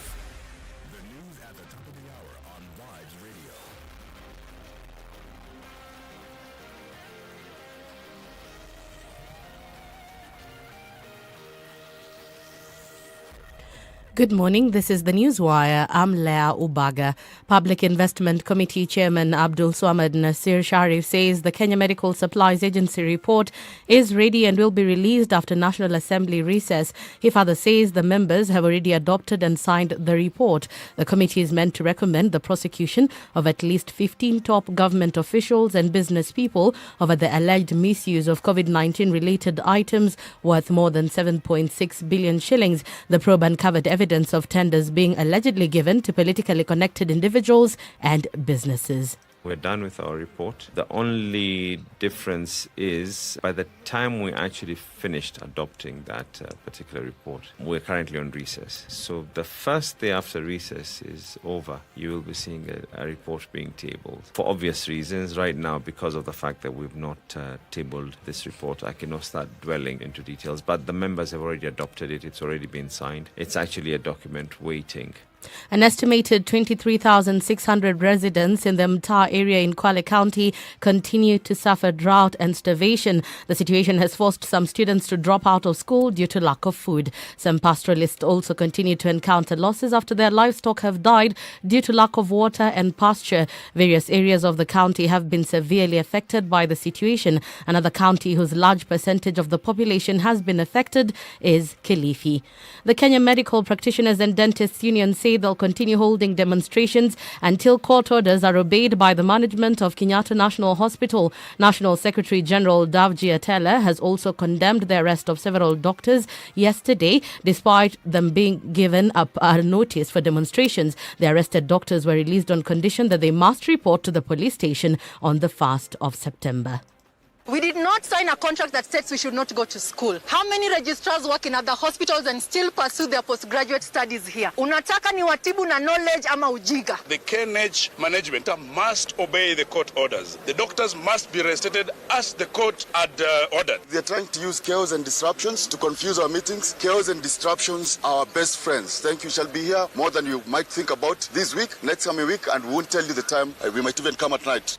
And finally, a number of nations say there is a high threat of a terrorist attack at Kabul airport and have warned their citizens not to travel there. Australia, the US and UK have issued alerts to their citizens. Those already outside the airport are advised to leave the area immediately. More than 82,000 have been airlifted from Kabul, which fell to the Taliban 10 days ago. Countries are rushing to evacuate people by a 31st August deadline. Thousands of people are still waiting inside and outside the airport, hoping to fly out of the country. That's the Newswire. I'm Leah Ubaga.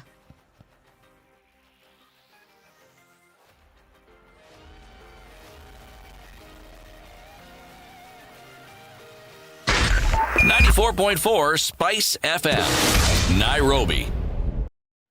Still seeing that build up on Mombasa Road this morning and getting in and outbound the city. Quite some actually also coming out of industrial area. Makadara right around Jogo Road and then heading towards the roundabout at the City Stadium builds up there. But then as you get towards Kamkunji today, not so bad. So that's a good thing. We also see traffic still coming off of Thika Road well into the CBD and also Westlands, that whole Muthui Road area going out towards Parklands, Limuru Road coming then into the city as well. That area, a lot of traffic this morning. On the Thika Superhighway also still some at that Muthaiga Road junction, Muthaiga Corner junction, then going towards the Pangani underpass. So it looks like normal morning traffic of what's happening now. Bad in some areas, manageable in others. In all of that, asking you to help us out here. Are you stuck somewhere? Found a good route? Talk to us on SpiceFM KE on Twitter. You can text as well on 40127.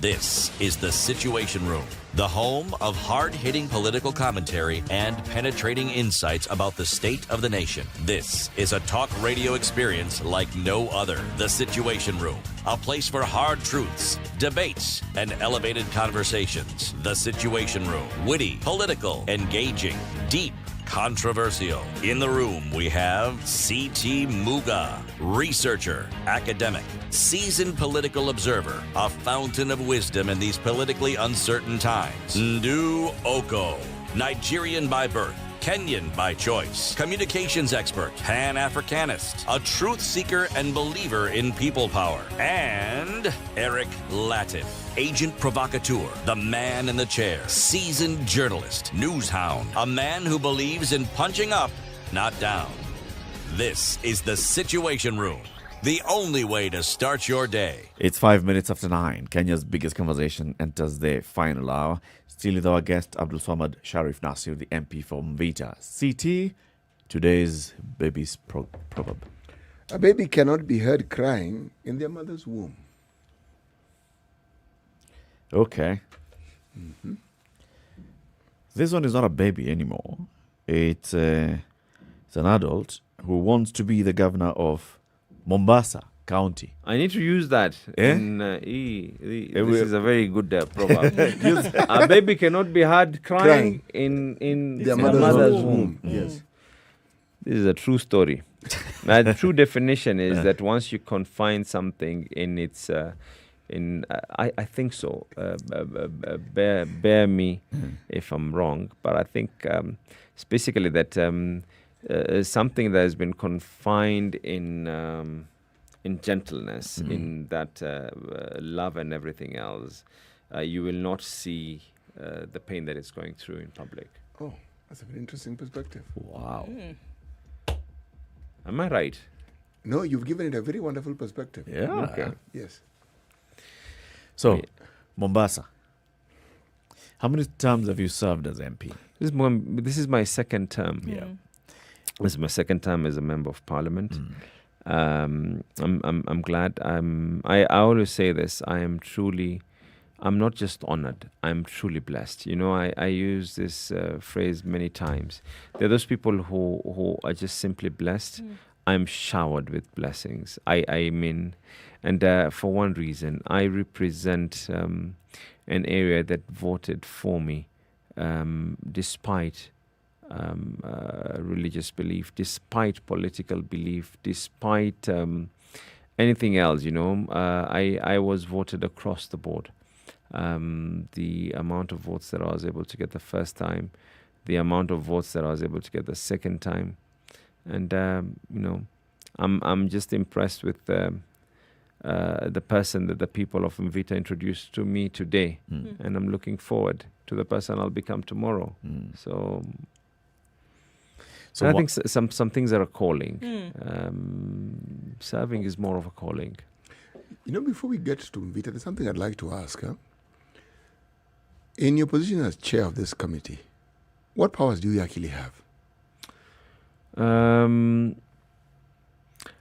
I cannot say that powers per se, but my role is simple, just to go through whatever the standing orders are and be able to put things into place, try and get a bit of order in the committee. Powers belong to Parliament, not an individual in Parliament.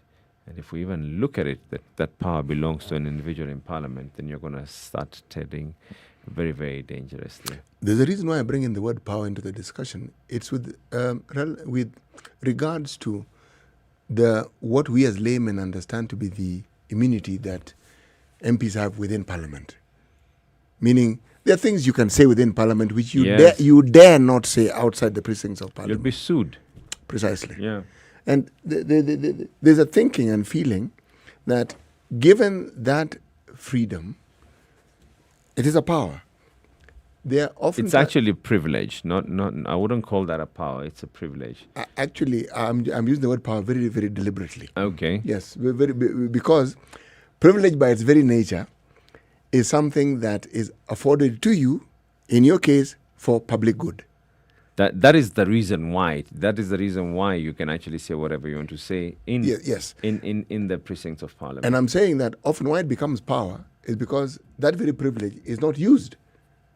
One doesn't see the manifestation, not in your committee, but within members of Parliament, one doesn't see it manifested enough in the use for public good. That is just what yes. Give an example of what you'd like to see, for instance. Let me explain what I'd like to see, for instance. When we had this very long debate, which is still ongoing, about the debts that we have in this country, right? And after Parliament had given their nod for the Treasury to borrow whatever it is that they wanted to borrow, okay? What I found interesting was Parliament often speaks on such matters as though they are us, and it's as though they didn't have a say in actually. You couldn't be more right. You're truly right. Speak as if they're spectators. Yes, and you're wondering, wait, why is this person talking like me? You are totally right. Yes. Because in fact there had been a bill that had been sponsored. I don't know what happened. I can't speak on because it was a private member's bill. He had actually put a capping on what should be able to be spent. But you know what's funny thing is, a majority of those who speak this and this and this don't say it in Parliament. They don't say it in Parliament. Yes. I think the point I'm trying to make is home. Has been understood. Yes. It's true. They don't say it in Parliament. And why don't they? Political expediency? I can't be able to speak on behalf of my colleagues. But what do you think? Speculate. No, I'll tell you what it is. We're giving you privilege. No. It's not even about speculation. It's the way it is. Majority of people right now, majority of Kenyans, if you ask them what's going on in Parliament, they will not know. You do your research right now. But as a politician, I believe heavily in research. When you go through everything else, majority of people do not that they don't abide by it, but majority of the time, it's not about what you do in Parliament. It isn't. It's what you do on the ground. It's what you do on the ground. It's what you say. The way you say it. You know, you could, and by the way, it's very, very easy to come up and say A, B, C and castigate this and say these guys are the worst and all that. But it's a very difficult task, tiring, tiresome, gruesome at times, that you actually have to prepare for a debate. You have to convince your colleagues that we want this and this and this. I'll give you a classic example, very classic example. Every single person is talking about opening up this economy. It's not just us alone. It's not, when I say us, it's not us who are in ODM alone. It's everyone who are saying that open up the economy. So I sat down with my party leader and we said, we need to do something. We said, let's do a motion to, there were different words that could be used. Word one was to compel. Word two was to urge. When you now put in the word compelling, where it involves financial matters, it's very simple. It's law. It will have to go into processes of budget making and everything else. It would have made it a very, very long thing. So we said, let it be a party-sponsored motion.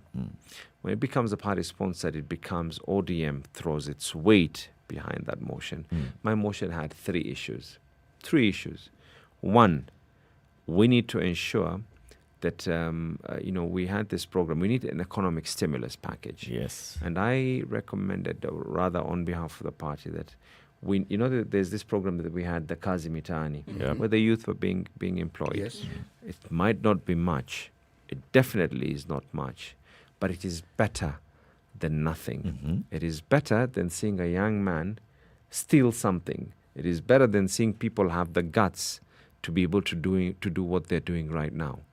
People today are, people are jumping over fences, people are stealing, people are doing whatever it is, not because of anything else, but because people want to feed their families.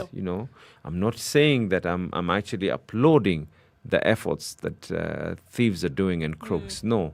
But I'm just saying that it's the reality. It's for every action, there's a reaction as well. It's a simple science in life. So we said, other than the kazi mitaani, equally, we introduced something called kazi mishambani, because this effect has not just hit the urban areas, the rural areas as well.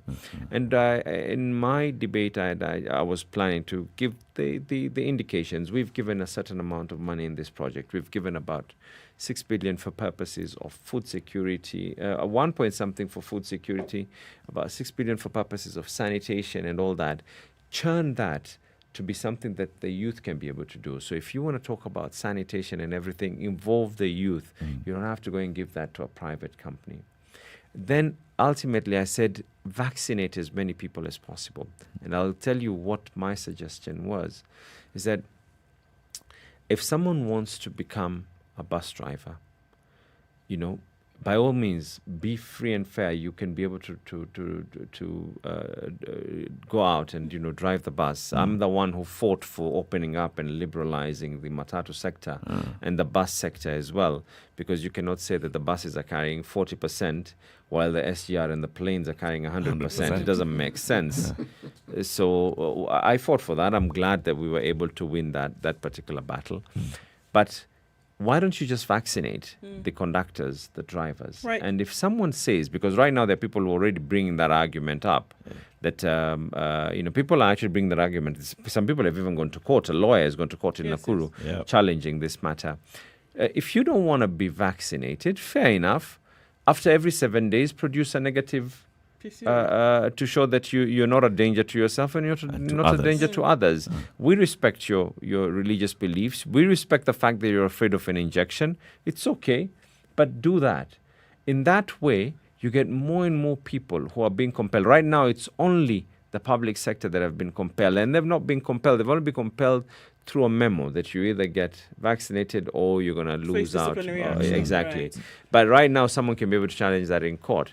So I said, if you turn this around and say that anyone who wants to be a waiter, a chef, or whatever in a hotel, a bartender, whatever it is, just make sure that you get your vaccination. So that means if the Ministry of Health comes over, and they can be able to simply check who and who has been vaccinated and who has not. And if we take our role as good citizens and we push this forward together, vaccination is free. Yeah. But if you want to be checked and tested, let that not necessarily be free, because you want to do it at the expense of others.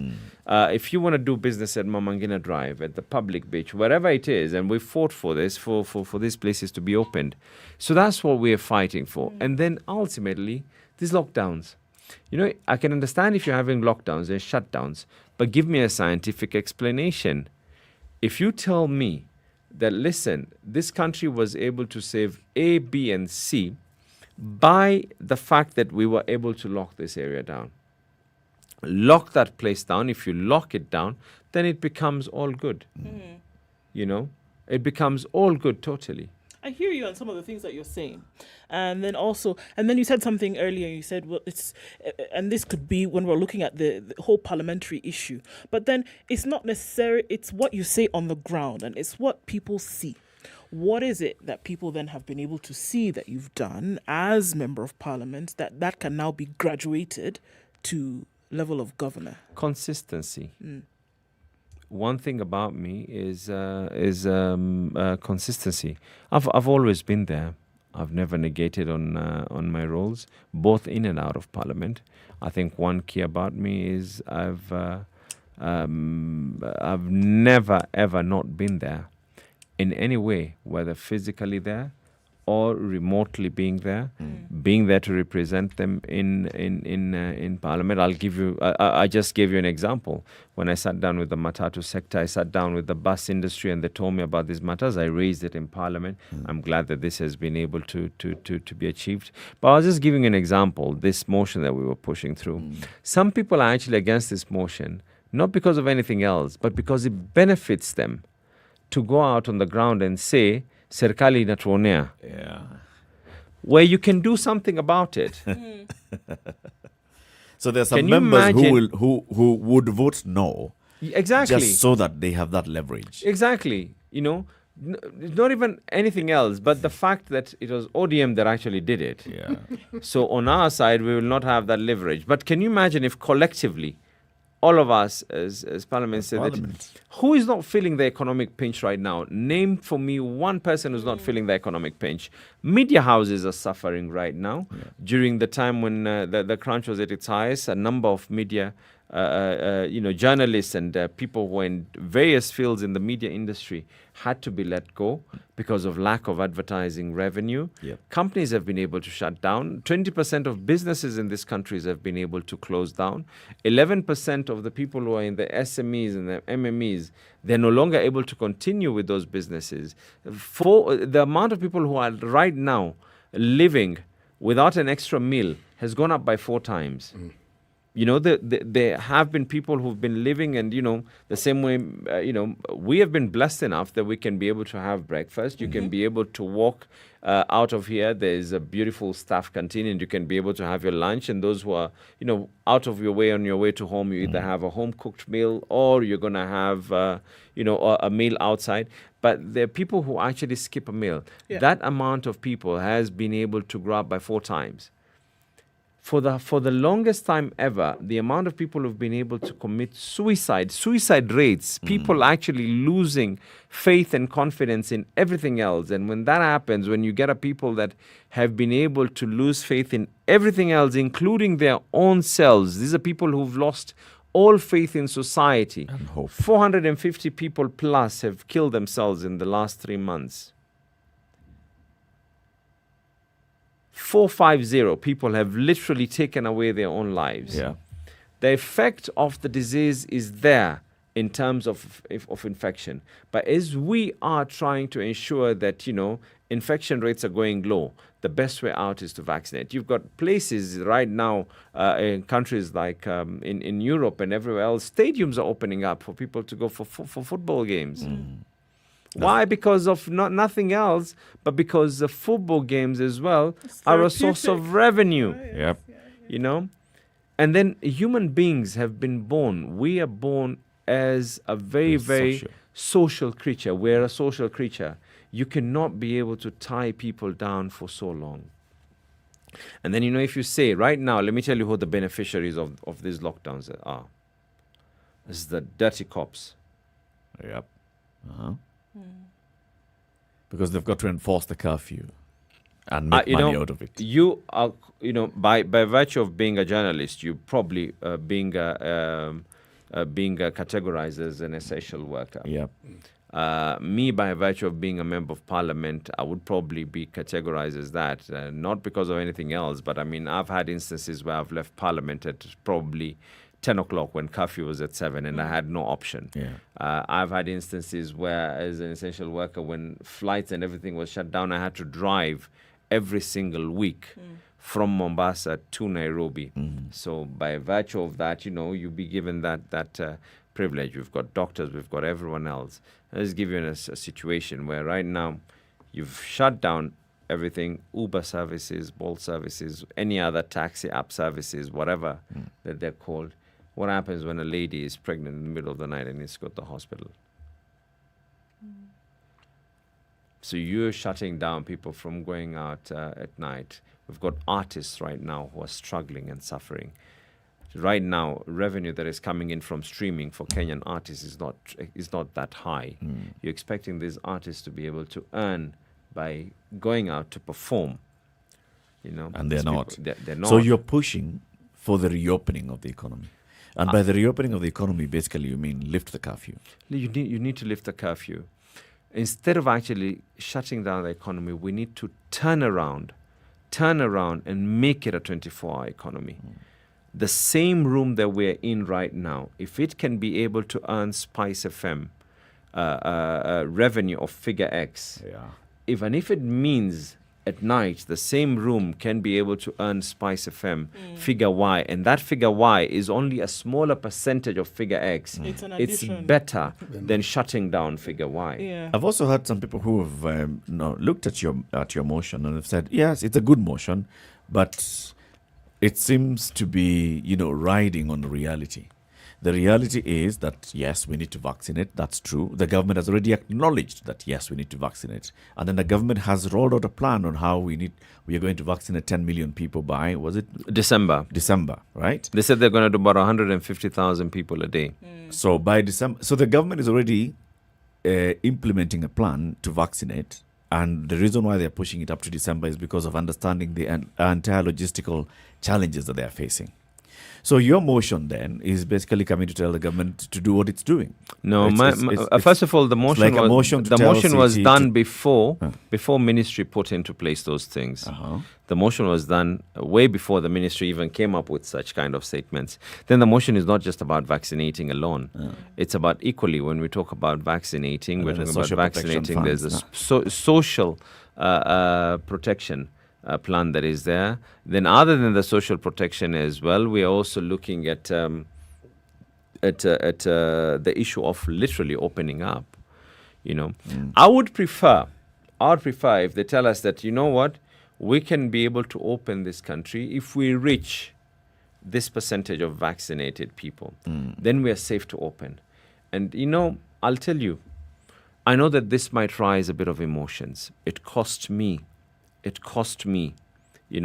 favor with the people who elected me. And I'll tell you why. Because humans prefer that thing of, getting up and going out on the streets. It was very easy for me to do that when they locked down the old town. Yeah. The lockdown is Slee as well. It was very, at the height of Ramadan. Exactly. It was a very, very difficult moment for me. At one time, the leadership in me had to take control of the me trying to get very, very, political and very, very emotional and going out there. It was very easy for me to go and get any platform in Old Town and actually speak and get people to do whatever it is. To rise up. People would have been hurt. Anything would have happened. I waited. I fought. We were able to get the Kazim Mitaani project in the Old Town. I'm fighting that we can be able to get some form of economic reprieve for the people who are there. It would have been very easy for me. Right now, people have said, he's a fighter, he did this and this, he came over. But what would have happened? What would have happened? Then I just asked one simple question. Until today, I've never gotten an answer. Just give me a scientific tabulation on what you were able to achieve by doing those lockdowns. And I've never gotten an answer. Just give me a scientific tabulation and tell me, you know what? We locked this down. Had we not locked down, Mombasa would have had this percentage. Give me a graph. You can't draw a graph for me. Give me figures in numbers. You can't give me figures in numbers. Round them up. Are you saying that those don't exist? Okay, not the direct impact of this particular lockdown. I do not know if they exist or not. But were there models before? For example, have been informing the government, if you see a spike in Mombasa County, remember we saw a spike in Mombasa County, and then the spike was concentrated within a certain area, which was Old Town. And globally, using the global practice that we are seeing, modeling and all, we are saying, if you see this spike, if you don't take action, that's what I'm saying. Something could happen. I asked, because first of all, then what would have been most prudent for you to do is tell me, we did this in Isli. We were able to do tests for this amount of people. In Old Town, we were able to do tests for this amount of people. And we realized this amount of people. Explain to me something. Not for me. For someone else who's going to be there after me. Yeah. So that someone else cannot be able to come up and say that, you know what, there was a time that we were shut down. Until today, we don't know why we were shut down. Just tell me that 100 people were tested.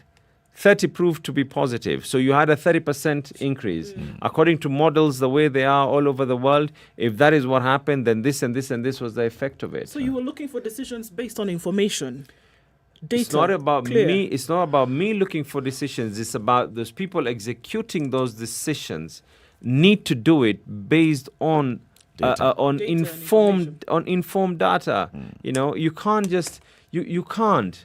Even right now, you're in the media. Has any one of you gotten any information and have you been told that if we don't lock between 10 to 4 in the morning, or is it 10 to 5? What time is it? 4. 10 to 4. If we don't lock between 10 to 4, this is what we're saving. Does any one of you know? You're seasoned. You've been here before. You listen to the news every single time. You might not go out on the field to gather this news, but you listen to the news all the time. You have to do your bit of your investigative journalism for every single person who walks into here, and you have to interview them. Please explain to me, has anyone been able to say that this was going to be the effect if we don't do this kind of a lockdown? Secondly, even despite these lockdowns, are these figures still not there? You know, if I'm talking about a public health intervention, the questions that you're asking are the pertinent questions that actually ought to be answered, and they ought to be driving those decisions. Exactly. And you will be told, this, going by best practices, this is what we know, this is what we've done. But the question, the very specific question that you're asking, and the details that you expect to be provided with, you may have to wait a little while. But why is that so, City, actually? The reason why is because when it comes to disseminating information, most people will go with what they are able to gather, and what they also, when it's disseminated, if it is in a research setting, it is what they think is appropriate for them to disseminate. I'll give an example of what I mean. Right now, not in Kenya, you have a new governor in New York. And they've been giving figures of people who have died from COVID-related complications. And it is infinitely more, by something like around 12,000 of what was reported before. So essentially, what this new governor is saying, the figures you've been given has been in the realm of what you call underreporting. Not a true reflection of the Yes. situation. Now, we have had that debate in this room, and what we've said is, every time you hear a report being given, even if you're told it's real time, it actually is not real time. It's not as though what you're being told today happened yesterday.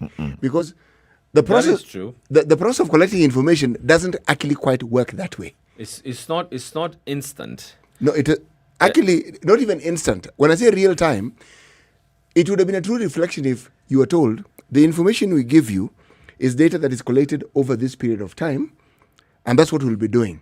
It is not presented that way. It is presented as though, given what we have today. Now, yes, the information is given today, but what period of time does it represent? I get what you mean. Yes. Now, with regards to what you're saying about the old town, now I'm speaking as somebody who grew up at the coast and grew up in Mombasa. Given the population density in a place like the old town, from a public health perspective, you will be thinking there are very many people in this small In an area. enclosed area. Precisely. So the likelihood of that infection, given best practices, being a real problem and ever increasing is high.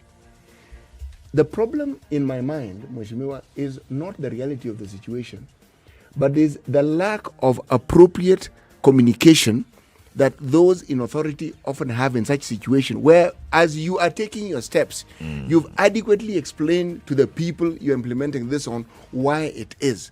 But secondly, you do not have a fallback plan. In countries, yes, you don't. In countries where they apply this, there's a fallback plan. The Kazi Mtani that Mheshimiwa is speaking about is a fallback plan.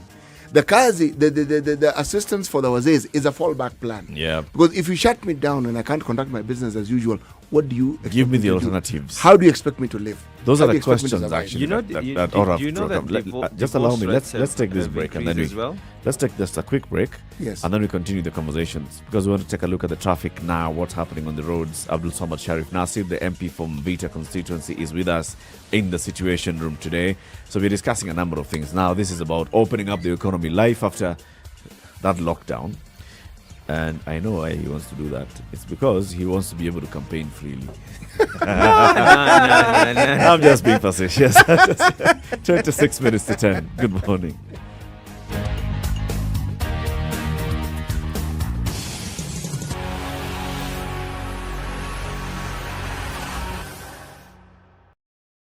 This is the Situation Room, the only way to start your day. Spice up your life. 24/7 around the world, non-stop. This is Spice FM. Hello. Halo, umesikia? Nimesikia nini? Hujasikia habari? Hebu acha nikuambie. Kile kimetokea. Hello? Hello? Hello? Don't wait for hearsay. Dial *550*2# to read the Nairobian e-paper from the convenience of your mobile phone for only 20 shillings from your telecom line and stay up to date. The hottest talk of town with no additional charges.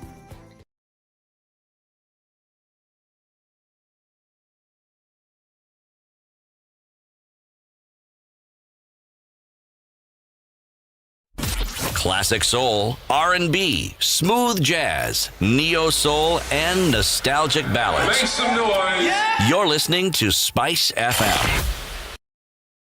The following takes place between 6 a.m. and 10 a.m. Have you seen them?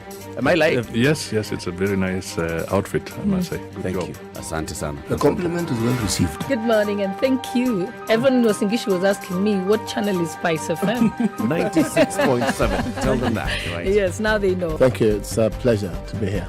Pleasure to have What you. a beautiful studio, my friend. I've been to other radio stations, but I've never seen anything like this. Thank you, and it's very nice to be in a modern studio. Absolutely brilliant. And I have to say, it's a very cool ambiance here in your radio room. Just for our listeners, I think it is. The weather with It's cloudy in Spice Nairobi at FM. 17. It'll come down to lows of 10 today. Looking at another chilly day. Highs of 25. 15 and cloudy in Nyeri. Highs of 23. 25 will be the high in Nakuru, where it's sunny at 18. And 17 and sunny in Eldoret with highs of 24 and lows of 12. We'll look at highs of 30 in Kisumu. Currently sunny at 24. Sunny conditions at 25 in Kakamega with highs of 30 today. 29 will be the high in a wet Mombasa at 26. It's also raining in Malindi at 27 with highs of 27, 29 and lows of 24. 28 will be the high in a mostly sunny Kampala, currently at 22, coming down to lows of 17. It's mostly sunny in Dar es Salaam at 23, highs of 29 and lows of 19.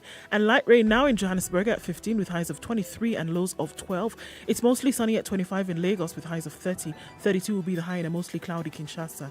It's sunny at 30 in Beijing, highs of 30 and lows of 17. 21 will be the high in a cloudy Paris at 15. Cloudy conditions at 16 in London with highs of 18 and lows of 14.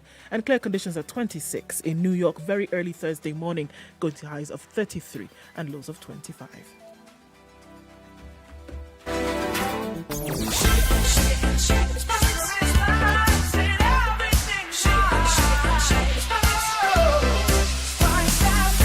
Spice up your life. All right, so we're still looking at a heavy traffic situation on Mombasa Road inbound. ICD route has been helping a lot of folks this morning, connecting with Langata Road. Some traffic as you then come off the Southern Bypass. Southern Bypass, however, is looking pretty good, as is the Eastern. The northern as well. The Red Hill Link Road coming off Waiyaki Way will actually help this morning. Quite a lot of traffic in that Westlands area today, this morning at least. Looking better coming off the Thika Superhighway as well. Hopefully it doesn't last too long beyond now. Coming out of 9:30, we'll probably be out of traffic hour really soon, but still pockets of traffic around the city. Let's watch out for those and help each other through the day. SpiceFM KE on Twitter and 40127 via text.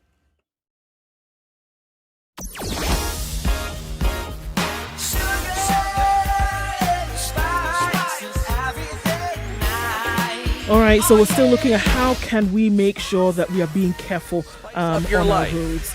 Asking ourselves the question, what part do you have to play? Thousands of innocent lives are lost on the roads each year, while many more are left dealing with the devastating effects of crashes. A majority of these are attributed to human-related behavior and can actually be avoided, including speeding, drink driving, dangerous overtaking, distracted driving, failure to use your seatbelt, lack of safety gear such as helmets, reflector jackets, among others. So addressing these challenges presented by roads, all of us as road users are being called upon to play their part, as everything can change in a split second. Usalama Barabarani starts with you. Fika Salama is a message from the NTSA and the European Union. Mature, intelligent talk every morning. Spice up yourself.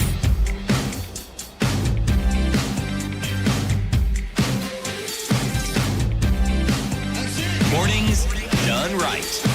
94.4 Spice It FM, is 20 Nairobi. minutes to 10. Our conversation continues with Abdul Sharif Nasir, the MP for Mvita constituency. Yes, there's a motion that you have sought the support of your party, ODM, and so ODM is taking this motion, led by you in Parliament, on opening up the economy, and that's what we're discussing, among other things that, socially, what needs to happen for us to deal with this particular matter. There's something I'd like to just mention to Mheshimiwa. Yes. An issue regarding the old town is likely to be very, very emotive. But you look at the population of the old town. You look at the size of the place. When I refer to population density, you're talking about, say, maybe 166 people per square acre, okay? And I'm assuming that the population says something like 30,000, okay? The Ministry of Health very rarely makes these public health decisions lightly. What they don't do effectively is to communicate. Yes. And then, when politicians now politicize, I'm not referring to you here, Mheshimiwa. I actually stayed away from trying to politicize it at that particular moment. Yes. Leadership had to take course. Yes. So, in the absence of this connectivity, of bringing all this thing together so it is understood, again, the phrase public good, then people wonder, why on earth are we being subjected to this when it is interfering with every aspect of our lives? And this calamity that you're speaking of, we probably don't even see it as you're seeing it. There's and like you said, there's the Public Health Act allows the CS to be able to declare an area as a no-go zone. Then what he basically does is he needs to make arrangement and gazette it, and then thereafter it becomes a totally no-go zone for whatever reason. But you're right in the sense of the lack of communication therein. If they all they had to do was say that it's not even about Old Town alone. There was Eastleigh as well that was locked down. Eastleigh was not an area that is more of residential anymore. It's more of a business district right now. There are other parts in this country where the population density is way higher than what it is.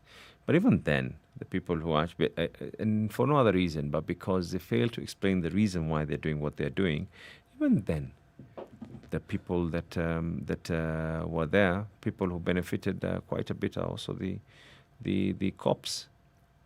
Even then, people need to take their patriotic responsibility that I'm doing this not just for the betterment of me, but the betterment of me and my other countrymen. That means my brother, my sister, my aunt, my neighbor. Whether the neighbor is your next door neighbor or is a neighbor houses away. You need to take that collective responsibility. You need to be able to win people's hearts by telling them the truth, why you're doing what you're doing. When people feel that you're forcing something, it's human nature to be able to rebel. So you get a lot of people, and it was easy, by the way, as I said, as a politician, for me to just go there and try and come up do anything rebellious by nature. But leadership had to take course. But even after that, it is only fair for those people out there and anywhere else, and not for any other reason either, but also so that tomorrow, if a lockdown is to be declared in any other place in this country, then let people know. So it would have been good if the government had even come back to these places and say, this is what we were acting on. You can even show the examples of Italy or Spain or wherever. In Italy, this happened. Yeah, and give figures. Tell people, and in fact, don't if anything else, do it through their leaders. Yeah. Call the area members of Parliament, the MCA, call whoever else it is, the wazirs that are there, the opinion leaders in that area, the sheikhs, the imams, and tell them that this is what it is. But when this thing was being closed down, there were people till at that time who still did not believe Corona is real. Exactly. There are people who believed that Corona was a myth. who still believe it till today, surprisingly. Yes, there are some people. The other day I was with someone who actually does not believe that the vaccine is real. But you know, this myth about vaccine is something that has been. I was reading the other day when they were founding. Which vaccine was it? Was it the polio vaccine? When they were getting these vaccines to be done during those times, what they would do basically is they would cut you open. Right now, vaccine is just being through an injection, but during those days they would cut you open, and then after cutting you open, they would put in a piece of flesh that has been infected. That was the only way that you get in the virus inside there at a certain level. You know, that's how they would. So one of the things, then they realized that this guy who was always coming up and saying that the vaccine is really bad. But why? Because it was politically right for him to say it. And he was a politician. Then they realized something happened and his arm got exposed. And they realized he himself had been part of the person who was actually vaccinated. So we have to live with people in those natures. Conspiracy theories have been in existence for a very, very long time. From antiquity. Yes. So you know, the matter of dealing with communities, and this is also where public participation comes in. Dealing with communities and making communities understand first, and the civic education understand, and then seek their opinion on the decision that you want to take. This is important. That's why it's in the Constitution. You want to be governor, you will have to deal with these things on a daily basis. You're coming up with a project, you want to, revive a certain old estate by sprucing it up, you'll have to talk to the people. You want the people to move out of the market or to help clean up the market. You have to deal with the people. But you know, the system's already there. Yeah. It's not that the systems don't exist already. Systems already exist. The only thing is you need to make those systems active, make those systems vibrant, make those systems lubricated enough for them to be able to actually be able to function. You can have an office whose person is in charge of a certain ward, but if that person is not facilitated to be able to do what it is that you're saying, it is going to be impossible. You could have a budget for purposes of communication, but if that budget is not used for communication, it is used for something else, then the thing does not work. When you come to a place like Mombasa, you've got I think the last time I checked, I stand to be corrected, and no offense to anyone, but I think we've got about 7 or 8 FM stations. So someone is bound to listen to something. You've got a place where there's, mosques and churches. Yeah. Send your communication out that today we're going to be doing ABC.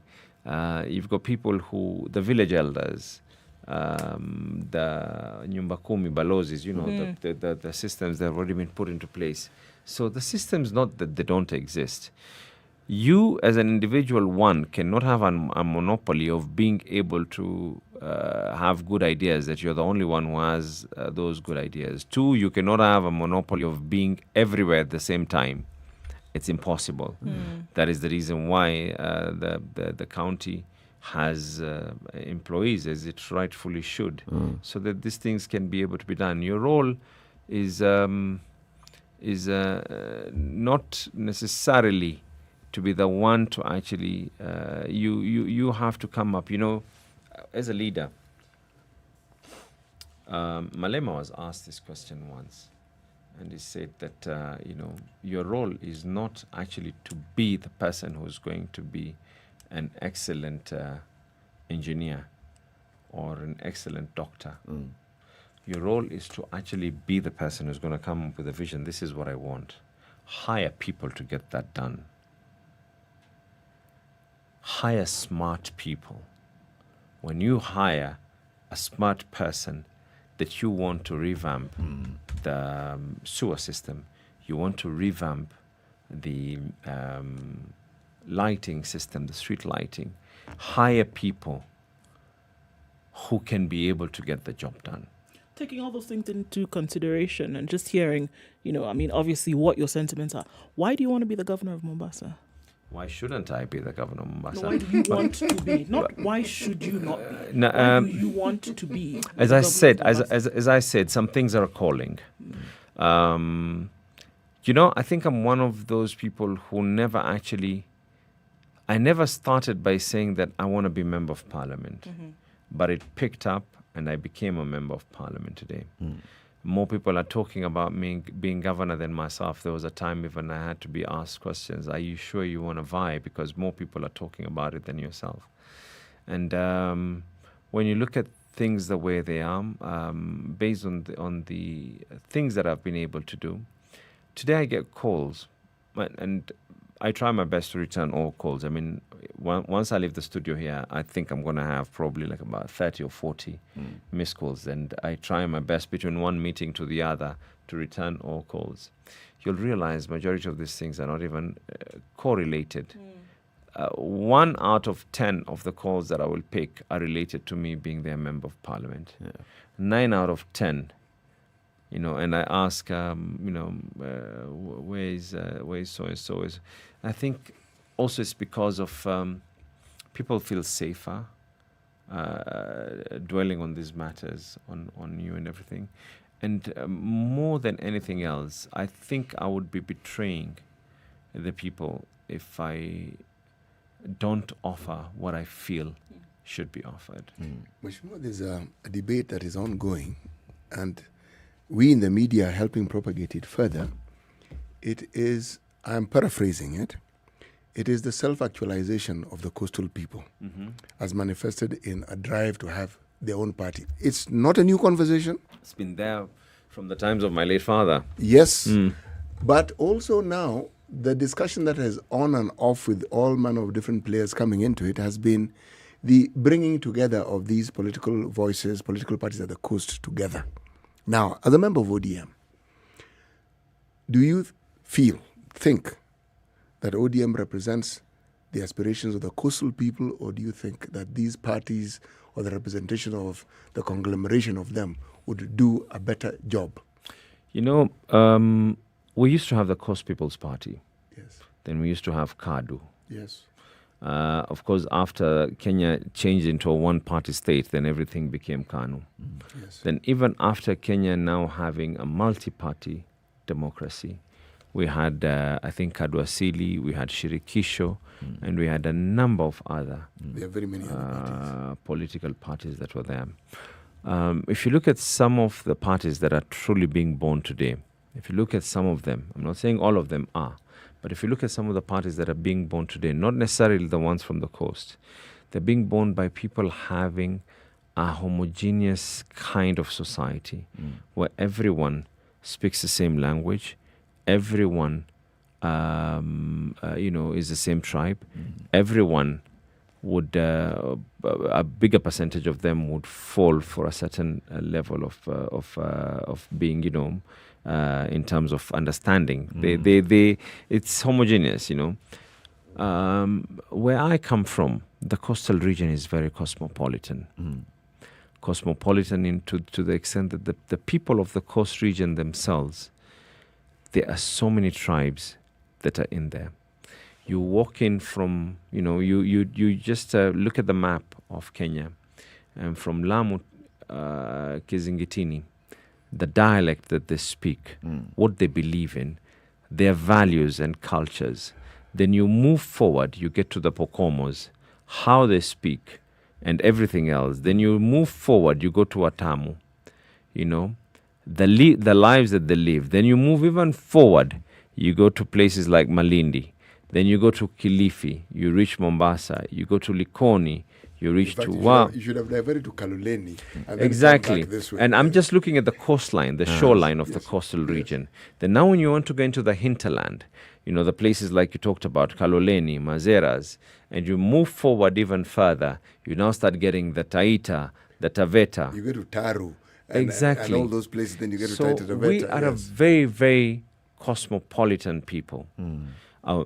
The needs and desires of the people from the coast region are not necessarily the same as the needs and desires of other people, but at the same time, they're not different from the needs and desires of every other Kenyan. We want security, We want jobs for our people. We want, our children to be able to go to school and to be able to eat. Everything is exactly the same. I always give this example that I'm a regular blood donor. I am a patron of Red Splash. I'm a life member of the Kenya Red Cross. Red Splash is an organization that we do regular blood drives.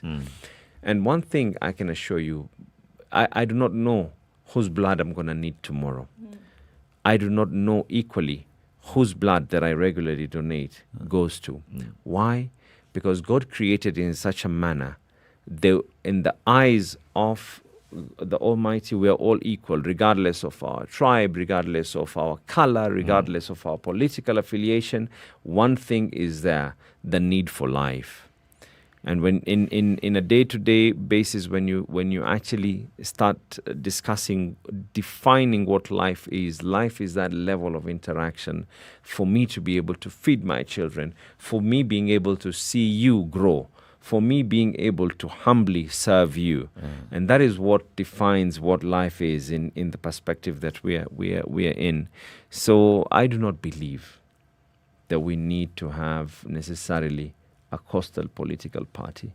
I believe that what is in the ODM party is something that can be able to take us through. We are in this because of what is in the manifesto of the party. We're in it because of what the party has been able to fight for previously and now as well. And I know a lot of people will talk about issues to do with but but at the same time, I can also talk about people who decided to abandon the party, which is their democratic right, by the way. It is totally their democratic right. If you want to abandon a party, it is your democratic right. We've got right now people in Jubilee who are abandoning its own party and they're going into another political party. Yeah. There's nothing surprising if people from ODM decides to go to another party. It is a season of change. It's a season of transfers. The window is open right now. But what is most important is how consistent are you to the belief. Consistency in politics is you need to have one thing needs to be standard. One thing needs to be standard. That is what defines everything else, your loyalty to the people who you serve. Do you think the people of Mombasa, and maybe let's just start with the people of Mvita constituency, will see the sense that you're making, or they'll see the other sense of a need for a unified coastal voice?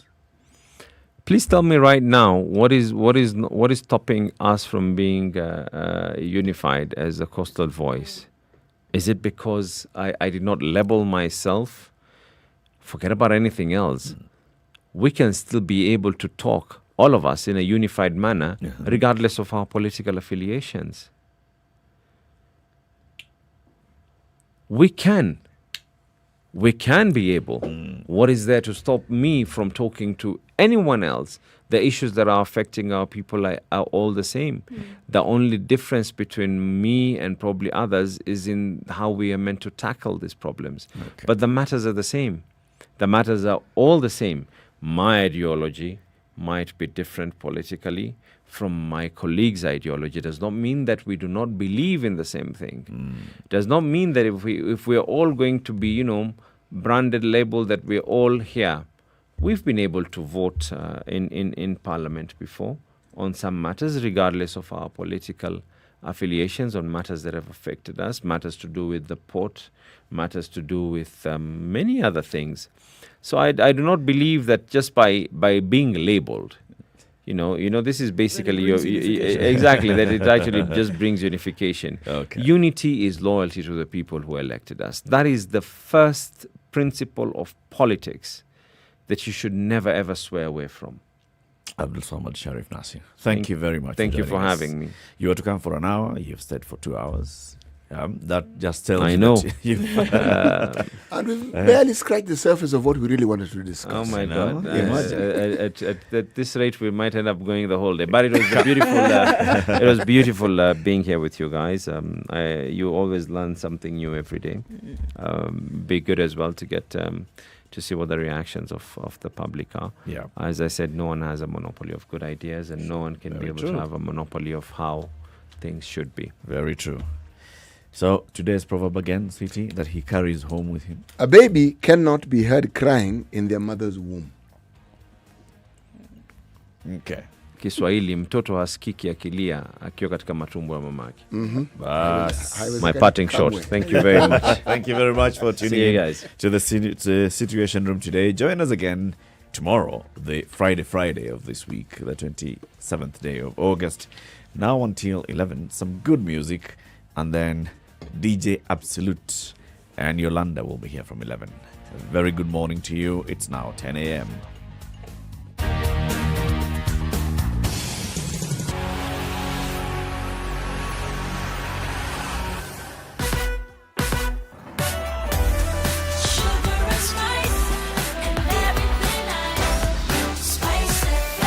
Spice up your life. The news at the top of the hour on Vibes Radio.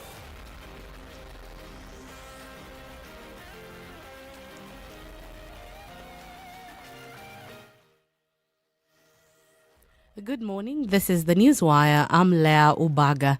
Public Investment Committee Chairman Abdul Nasir says corruption accounts for almost 30% of Kenyan expenses. Nasir, while being interviewed on SpiceFM's morning program, The Situation Room, said his committee has come up with reports that recommend ways that can be used to curb this vice. Nasir, however, said working together with other entities that fight corruption will make the implementation of such reports smooth and effective. After we've come up with these reports, the best thing that can be able to happen is get them implemented. Failure for which it becomes a problem. It's easy to say that, you know what, implementation committee, how come they're not following up on this matter? But, I mean, we have truly done our part. We have gone beyond to say that, you know, this and this is what needs to be done. EACC, the DCI, anyone else is at liberty and free to be able to add on to whatever it is.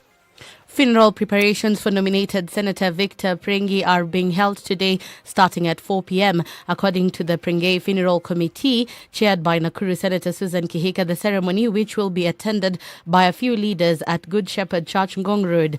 The body of the late Prengi will be flown tomorrow to his home in Mariashini, Bomet County. He'll be buried on Saturday. The 37-year-old senator died 3 weeks ago in a road accident. Prengi was nominated by the Jubilee Party in 2017, thus making him the first MP from the Ogiek community. He is survived by a widow, Catherine Prengi, and one child.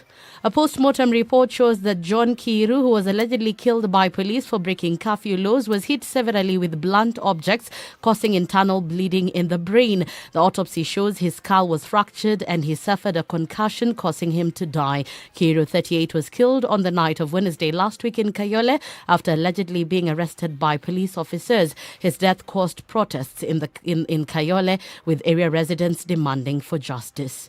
Ni kijana alikuwa ametoka kazini jana, akapatwa na maaskari, akachapwa hadi akauliwa. Na to make the matter worse, huyo kijana kabla akufe alisema bibi yake apigiwe simu na akasema mpaka gari yenye hao askari walikuwa wanatumia.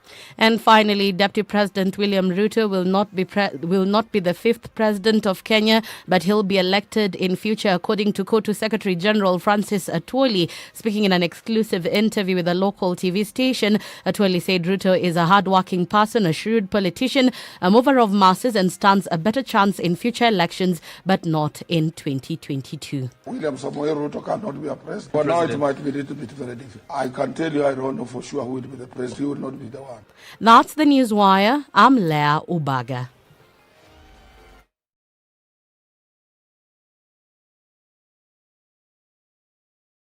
SpiceFM. Spice up your life.